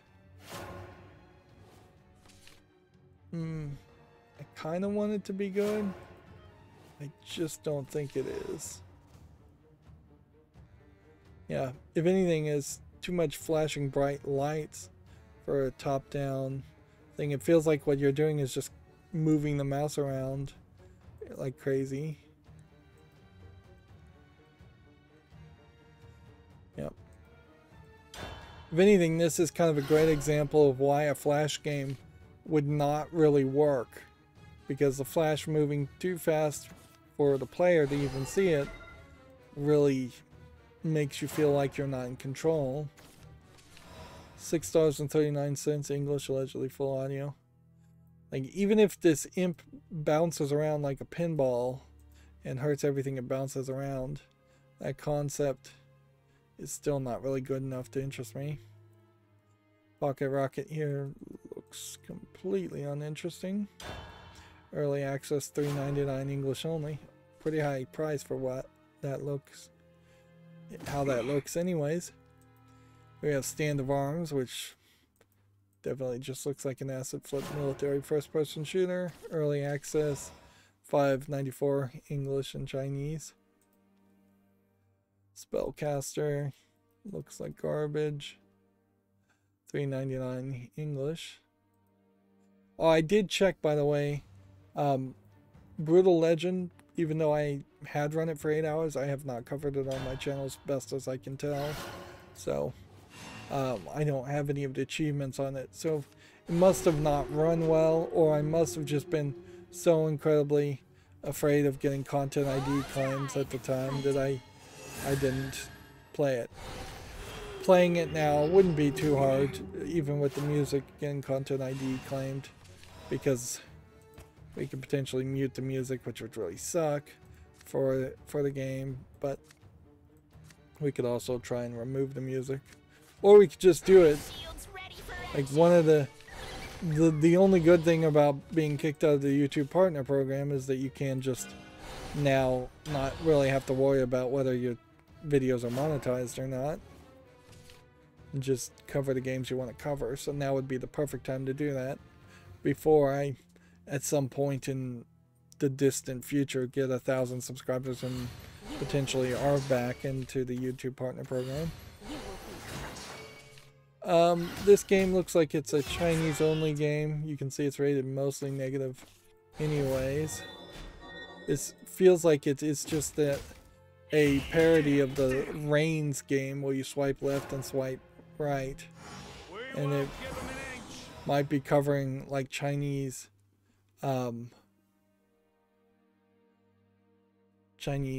surveillance. Like generally you would expect it to be rated better than 25%. It almost feels like it's being review bombed by the tiniest review bomb ever at that rate. I assume that it's just a bad game. Yeah, I'm just not even playing now, so whatever. Here we have a game called Mage Tower. How does this actually play? Doesn't seem like you really play much. Yeah. It's just a lot of characters, a lot of which are just kind of stuck in one place and not doing anything. Which I wonder if that means that this is kind of nothing. Like you move, but none of the enemies move. It's almost like a turn-based combat game. It says it's turn-based. But then when the bosses attack you, they're attacking you and they sometimes move. So there's an inconsistency there. It almost seems like the game before you see the bosses was designed to be played on something like a mobile, and it had to be dumbed down because of a lack of good fast action controls. Unfortunately, though, I don't see anything here of interest. $7.99 blends a fixed number of turn-based with 2D platforming action. Player needs to match their equipment and use limited resources, take on challenges carefully. English and Chinese. I guess that this might be an example of a second generation Chinese game, which second generation is probably the wrong number, definitely, but by which I mean this feels like an actual game that somebody is actually trying to create in China from a Chinese company. But they still don't really know how video games work. But they're actually trying instead of what we often see, which is just incredibly low effort garbage attempts masquerading as real games. Gametsu says Ikai launches March 29th. Again, we had already talked about that. Axis Games showcased All Access 2022, set for February 17th. Expect updates on current games and new game announcements. There's a battle underway. Calling their presentation All Access is a pretty funny pun.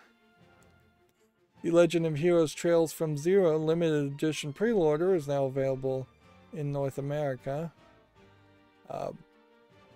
If that interests you. Also, Gametsu has this week's Japanese game releases: Tom Clancy Rainbow Six Extraction, RPG Legends Golf, and more. Let's see. Lucky Dog 1, RPG Legends, RPG Golf Legends, Tom Clancy Rainbow Six Extraction, and then a much longer list of digital-only releases. My Hero Academia Ultimate Rumble debut gameplay and trailer and PS4 closed beta tests are set for February 2nd to the 6th in Japan. Which, yeah. still not. Maybe I'm just too old school, but I don't have a lot of faith that My Hero Academia is going to become the new long-running Dragon Ball Z, and 3 or 4 years down the line, Ultimate Rumble will still be supported in the game people want to play. The mecha strategy game Kriegsfront Tactics has been announced for PC. With screenshots like this, though, that looks particularly uninteresting to me. Yeah. As much as people might get insulted or teased for liking anime, when you look at a game like this that is still kind of based on anime, very few people, I think, in Japan or America or the West actually care about mech animations and designs. There is a very loud, very rich fan base, I think, in Japan of mech followers, but this completely looks different and uninteresting compared to the more traditional high action, violence, magic, sci-fi that you normally see in anime, with either the more pre-moe animation styles or the current animation styles that are kind of post-moe or just straight up moe animation styles. That really was the trend for a very long time, and they're now slightly getting away from it. Let's see, Shadow Warriors 3 launches on March 1st, which is good to know. And then Ys 9 Monster Nox for PC local co-op mode update is now available, which I guess for such an incredibly grindy game, which I assume Ys is, having a co-op partner could be very useful. Like, I don't know how grindy it is, though. I just assume all RPG games are grindy. And that definitely is a concern with me playing Fallout 3, is that I will finish Fallout 3 and then I will go and play some other game that has very little, if no, RPG elements, and then it's going to just be an incredibly long time before I actually get to playing a Japanese RPG, which was the whole point in the first place, is to play at least one Japanese RPG and see if I can tolerate it.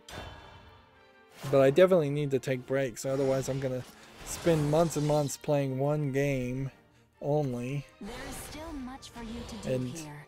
There is a real danger of me just bouncing between playing Fallout 3 and then going and playing the next update of Binding of Isaac and making another 100 episodes of Binding of Isaac to air directly after the first 100 episodes or so of Binding of Isaac, and then playing another RPG, and then my channel is just going to be following me on these really long journeys. And I'm trying my best to make these episodes, the episode count, be fairly low by doing 2 or 3 hour episodes. Otherwise, I'd have content for years.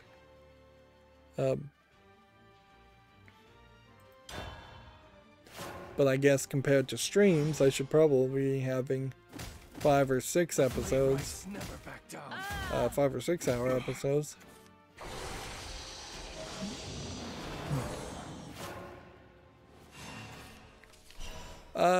We have a game here on Steam called The Absorber, which looks like nothing of interest. $1.99, claims to support every language in full audio.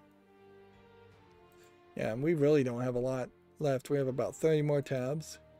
We have a game called Go Fetch, which is some kind of card game. How does it actually play, though? Video chat party games for 3+ players of all ages. Type in your name.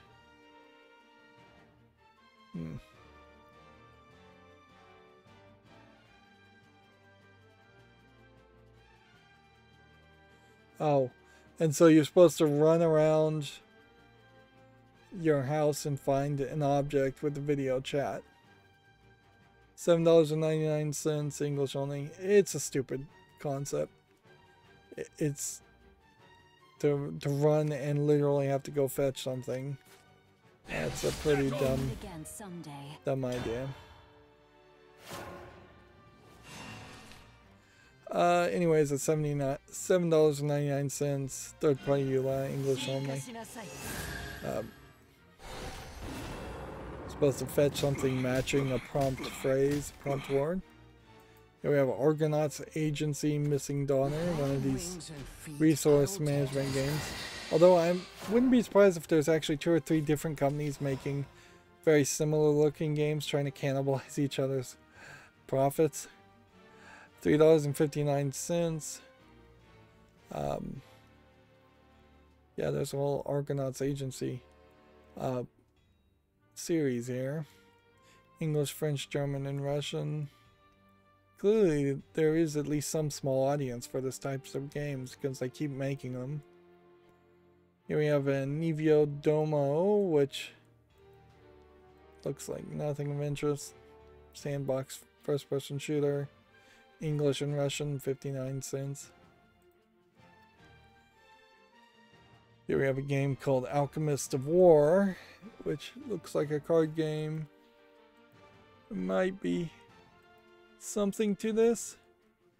It's really going to boil down to just reviews on that. English allegedly full audio. Not a lot of cards happening here, though. And single player only. So this, it seems like you're actually playing War, the game War. Just like the biggest numbered cards takes it. Which would make a fairly simplistic game. And there might not be much of a difference otherwise. So it's kind of a high price, but not too high of a price at $2.39 if you're just playing the card game War. Although I guess at a certain point, comparing this to Shadowverse and Honey Pop is weird. And Tabletop Simulator may still be better to use instead of... It's not quite just War, though. It's like a 4 grid of War. And you're trying to get the highest score using 4 of your cards against your opponents. So not just standard War. It's different. You have something called Scripture, which definitely looks like an asset flip game. Like, we have for decades now pretty much been able to assert that 100% of any game trying to have any kind of religious context to it is a low effort garbage game. This is $14.99 English only, which is kind of a shame. And like, you would think there would be enough religious programmers out there that would try to make something good, but apparently not. Fear the Dark here could, like most horror games, be an asset flip horror game, but it looks good enough that I can't dismiss it immediately. Early access, English only. We'll put that on the follow list. Mixed Space Coliseum looks like a top-down twin-stick shooter. Again, though, it looks good enough that I can't just dismiss it. Free, English only. That's interesting.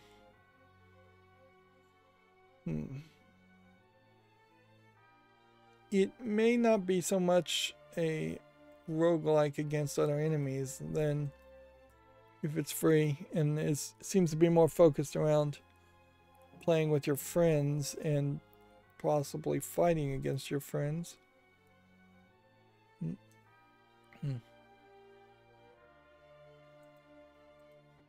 Regardless of what it really is, kind of doesn't matter. If the game is free, I can just say go check it out. The only other thing I could say is if this was a student project, maybe then I could show it off, but it doesn't seem to be. Like, advertised as a student project either. So check out Max Base Coliseum if you're interested. I'm not going to bother to put it on the wish list or fall list. We have Vaccine Delivery Adventure, which looks too low effort. Plus, it's probably hitting a little too close to home for a game. I don't think I'd want to play it. Free. English, French, Spain, Spanish, Portuguese, and Chinese. A high danger of potential misinformation or propaganda in a game like that also. Here we have Back and Back to Hell, which looks like a top-down twin-stick shooter of no real quality. $1.19, English only. Hey, let's just start one more game, even though we're not getting any victories. I did play a little bit of the single-player solo stuff, but I, at this rate, have a decent chance in which I'm not going to get all the quests done. I basically am going to have to just play the lowest level person and guarantee victories every time versus increasing the potential reward by increasing the risk, because I am not, it takes too long to play a game to potentially lose in Shadowverse, and you're not rewarded enough when you do lose. Here we have a game called Slime Crown, which doesn't look like it's enough of anything. Seems like you have to swap your colors to touch the other slimes. $4.89 English and German. Here we have a game called Follow the Black Kitten, which looks like garbage. 89 cents English and Russian. Here we have a game called Psychic, which just looks like an RPG maker. $1.19 English and Russian. Here we have a game called Aberration, which looks like an old horror, Alone in the Dark style horror game. One-click game. $4.99 English, allegedly full audio. I'll put this on the follow list, although it's not selling itself particularly well. Probably shouldn't bother to even put it on the follow list, though. Let's watch the video and do a bit of more investigation.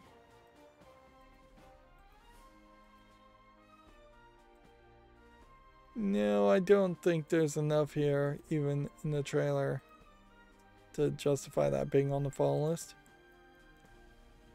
We have a game called Ebatic, which looks like it's a wall running parkouring game with maybe a little bit more going on. These games were solidly in the category of being asset flip games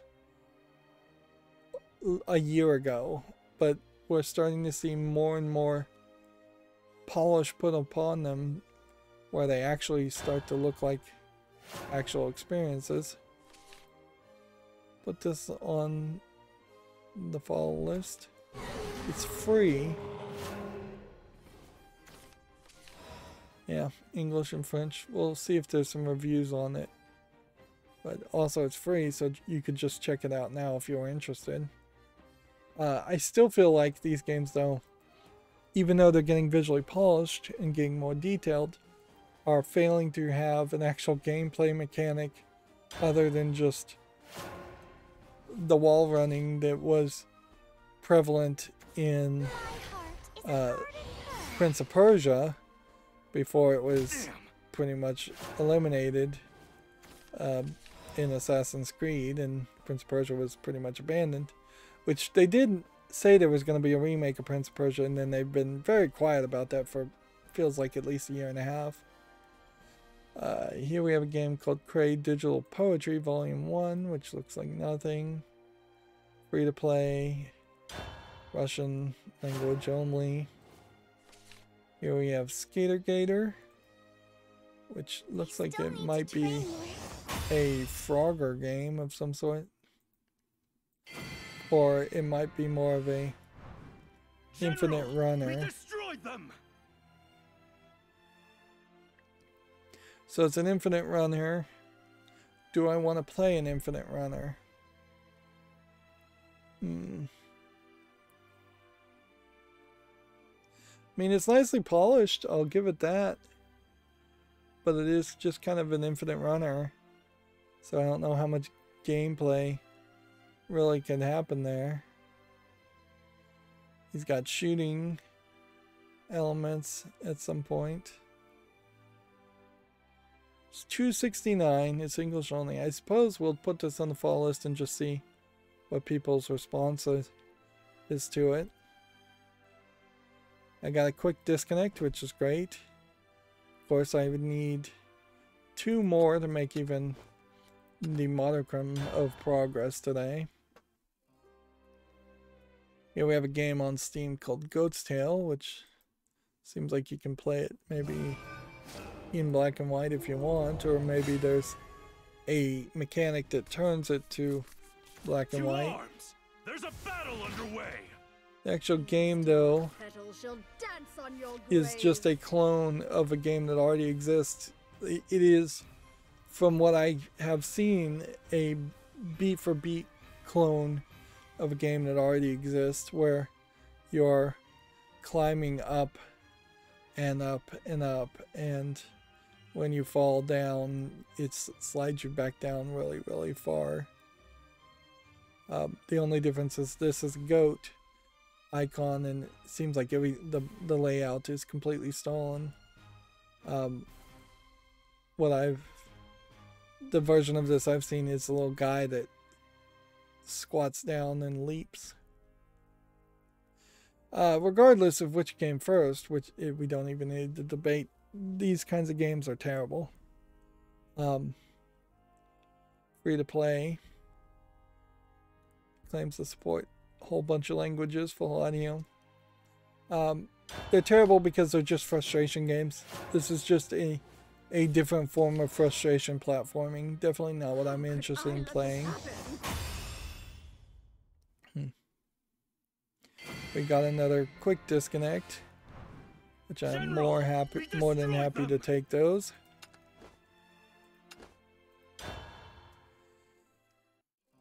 Here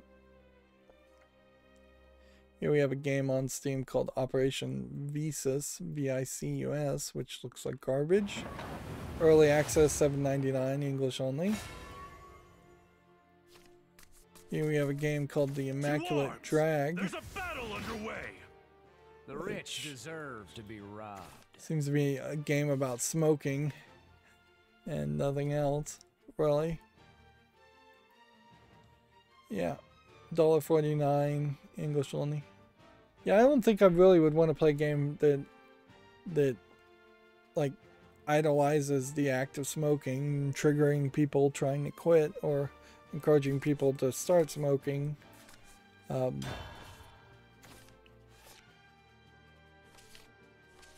Yeah. I don't think that would be a good move.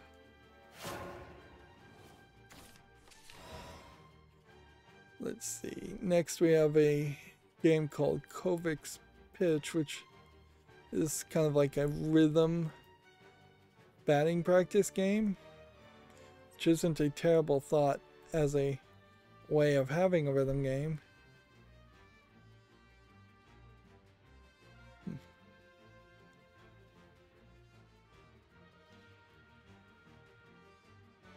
Although it doesn't quite translate, some of these are kind of ridiculous. That you're having baseballs that are different colors. You have to, I assume, press different buttons. And you're having baseballs that you're having to mash the button on. I don't know if there's any other part to this game.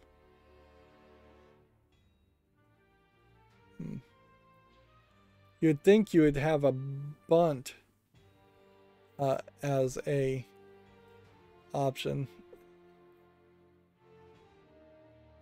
Maybe that one of those is supposed to be a bunt.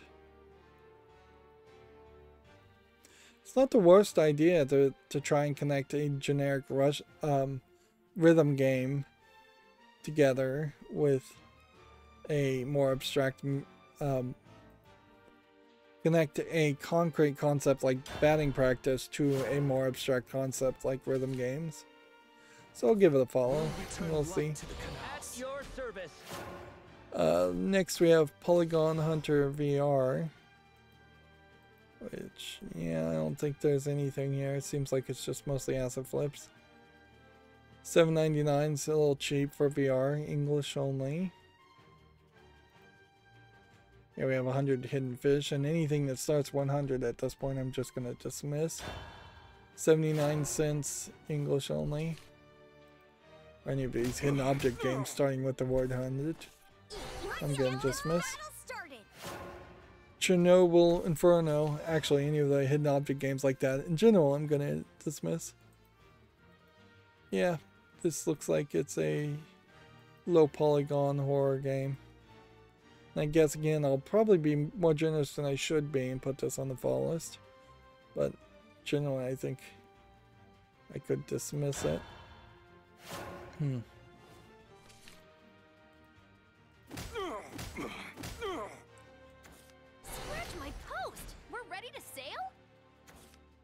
One of the YouTubers who was on Total Biscuit's podcast has decided to well, his name's Jesse Cox, I don't need to hide his identity, has decided to start doing 5-minute gaming news every day,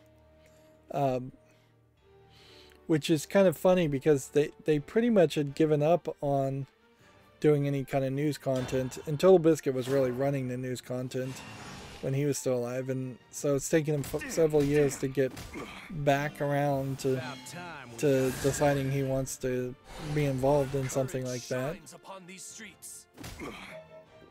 Which, yeah, I think probably more content creators should have 5-minute gaming news segments. The YouTube Shorts definitely would play into that fairly nicely. But there are going to be times when you don't have 5 minutes of gaming news to talk about, and I could also see people not wanting to spend 5 minutes to talk about gaming news. And he's really doing a curated collection of 2 or 3 stories he wants to talk about every day,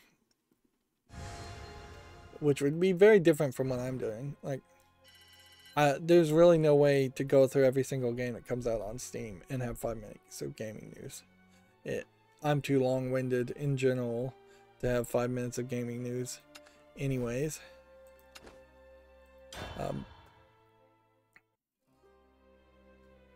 So yeah.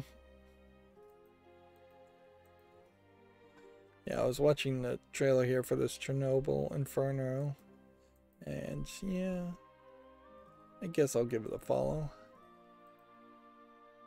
Got 2 more new games. Paper Glider here, looks like nothing. $4.99, whole bunch of languages.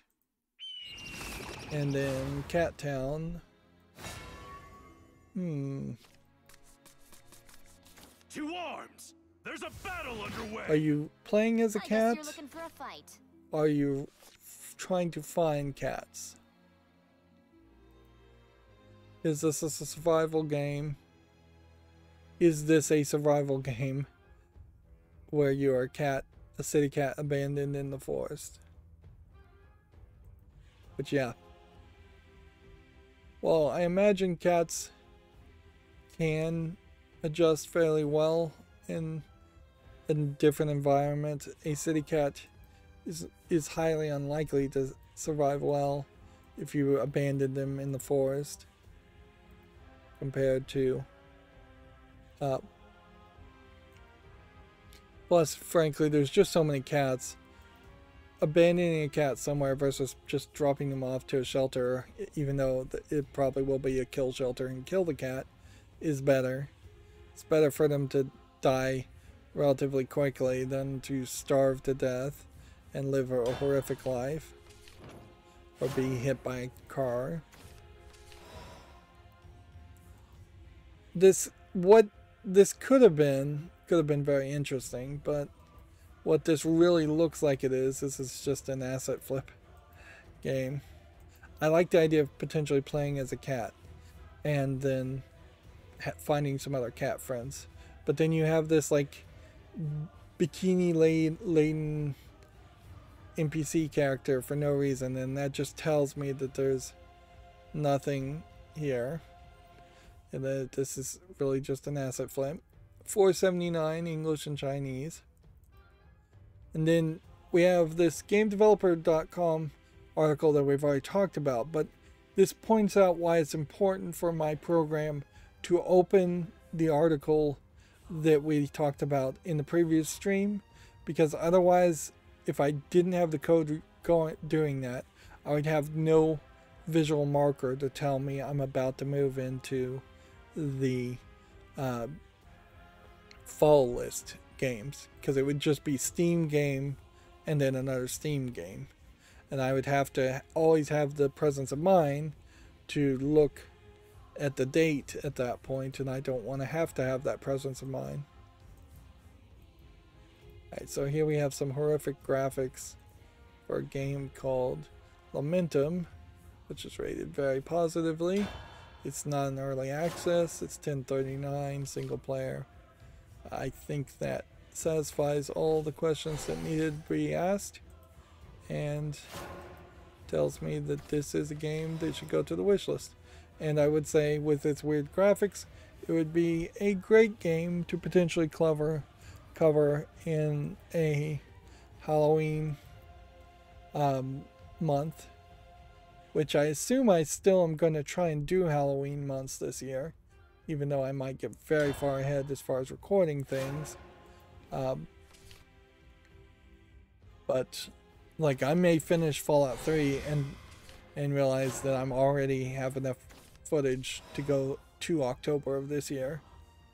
But yeah, I'm gonna try and keep that tradition, since that's about the only tradition I have.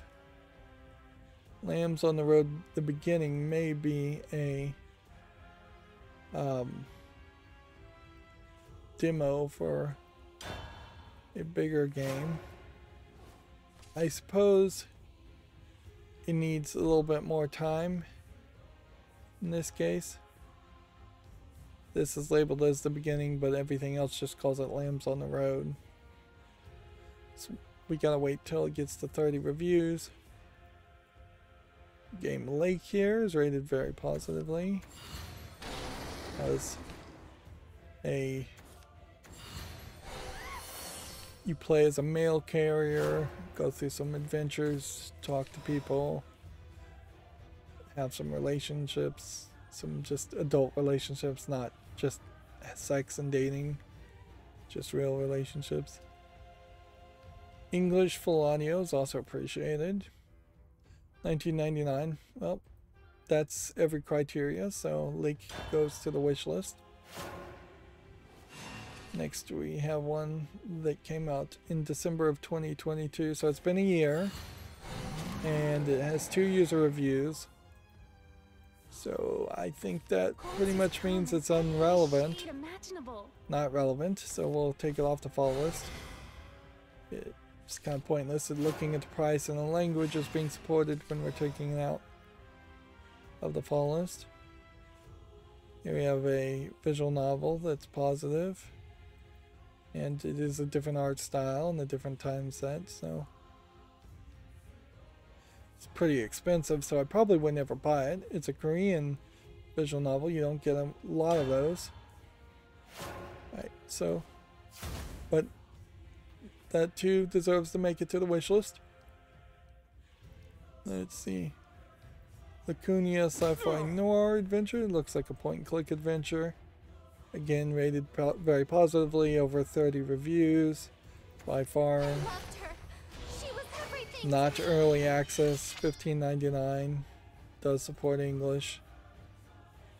So that too can make it to a wish list. A lot of games starting with the letter L that are getting passed on. Although we also are burning through things that start with the letter L, because the last tab here of the 5 remaining tabs starts with the letter K.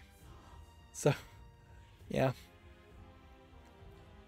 our follow list may be getting narrowed down to a much smaller amount, and we might have to basically do only 3 games. I don't see how that would really be the case, though, because we've definitely added more than 5.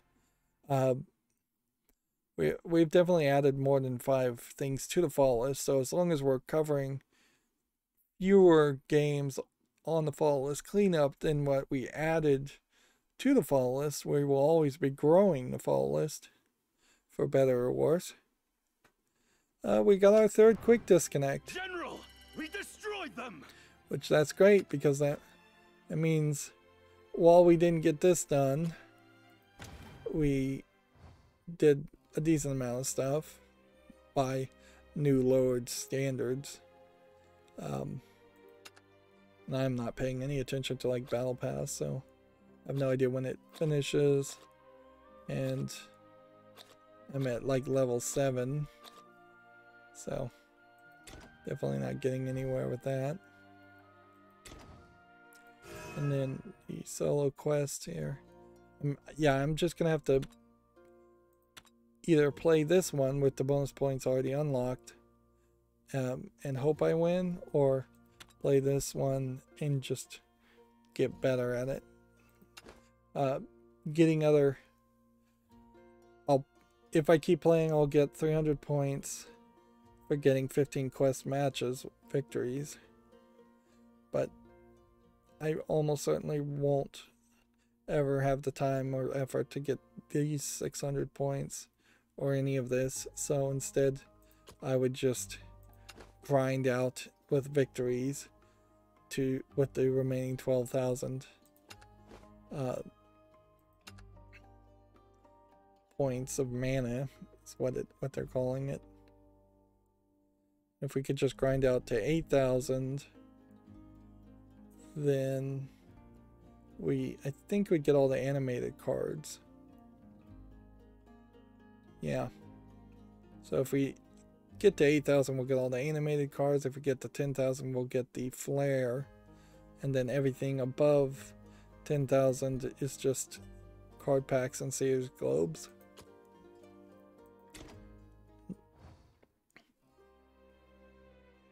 It's kind of a nicer background music. Here we have a game called Labyrinth: The War on Terror, which is, I think, still early access. So we'll just leave it at that. $12.99, English, allegedly full audio. This came out March 2020. So if we were in March 2022, I would get rid of this if this had come out in March 2021. But I guess at this point, they've had a whole year. This game is never coming out of early access, would be my guess. So I'm just going to leave it at that and remove it. Labyrinth City, Pierre, the Maze Detective. I don't think this is just a hidden object game. Even if it is, it's not black and white, so I'd be willing to put this one on the wish list. It's $11.99, kind of expensive. Bunch of languages supported. But it is overwhelmingly positive, so I think people know what they're getting and like what they're getting. Lab Training VR Personal Protective Edition. This came out in October 2021, so I'll give it some more time. I highly suspect that this is not probably the best educational software out there for personal protective equipment, but who knows. La Mulana 2 is very positive, so I guess the question here is to have La Mulana 1 on the wish list. Yes, I do, so yeah, we can put that on the wish list very quickly. It's $24.99, English, Japanese, and Chinese. I'm not 100% sure though I actually want to play La Mulana, but it doesn't look terrible. It's kind of like a Metroidvania game. Looks playable. And like I said, that was the entirety of the L games on the fall list. We have Kiever Rebirth here, which is early access since February of 2021, which arguably, I don't know if something's in early access for a year, if that's too much. It probably is too much for my taste. But yeah, that is everything. So let me just kind of quickly go through my Twitter feed and see if there's anything here. Danganronpa Trigger Happy Havoc Anniversary Edition is now available for Xbox One, PC, and Xbox Game Pass. I wonder if by PC they mean the Microsoft Store versus Steam. It would kind of suck if I just covered Danganronpa and bought Danganronpa to find out that the Anniversary Edition is now slightly better. Honestly, though, I don't think that there would be much of a difference. I heavily suspect that that it wouldn't be worth like replaying. And yeah, I think, assuming everything in my Twitter feed is chronological, I think that's pretty much it as far as news. Which that's not super surprising either. We've only been going through in 2 hours and 21 minutes, and if this is the new maximum, that would be amazing, where streams are just going to be more streamlined.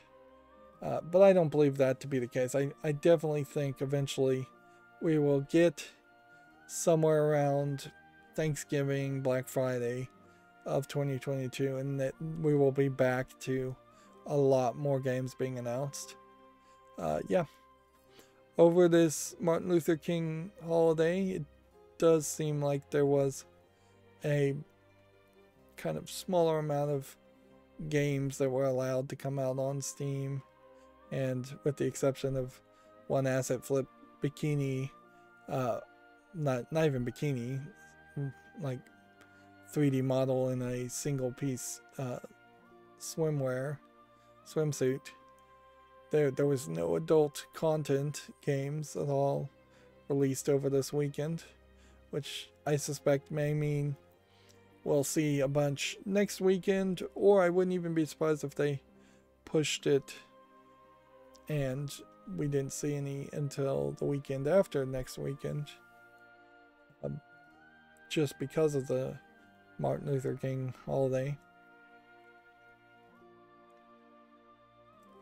Yeah, and I guess I could continue to scroll down here, but there's no point. Let's wrap up here. Didn't have any coughing fits, or didn't have a lot of coughing fits today, which is good. I've been taking algae pills, which I think has helped a little bit there. Yeah, that's it for today's stream. If you want a friend or follow me on any social media sites, there's a bunch of links down below. Of course, I want people to like, share, and subscribe on YouTube too. Still get anybody and everybody to subscribe to my channel, whether they watch the videos or not. That would be very helpful. If you want to support me even further than that, down below is also links to Patreon, which I assume the Patreon's still working. It's very possible it isn't. Last time I checked, it was broken or disabled, delisted. Or you can just friend me on Steam and give me a game off my wish list or a gift card. Thank you for watching. Have a good evening.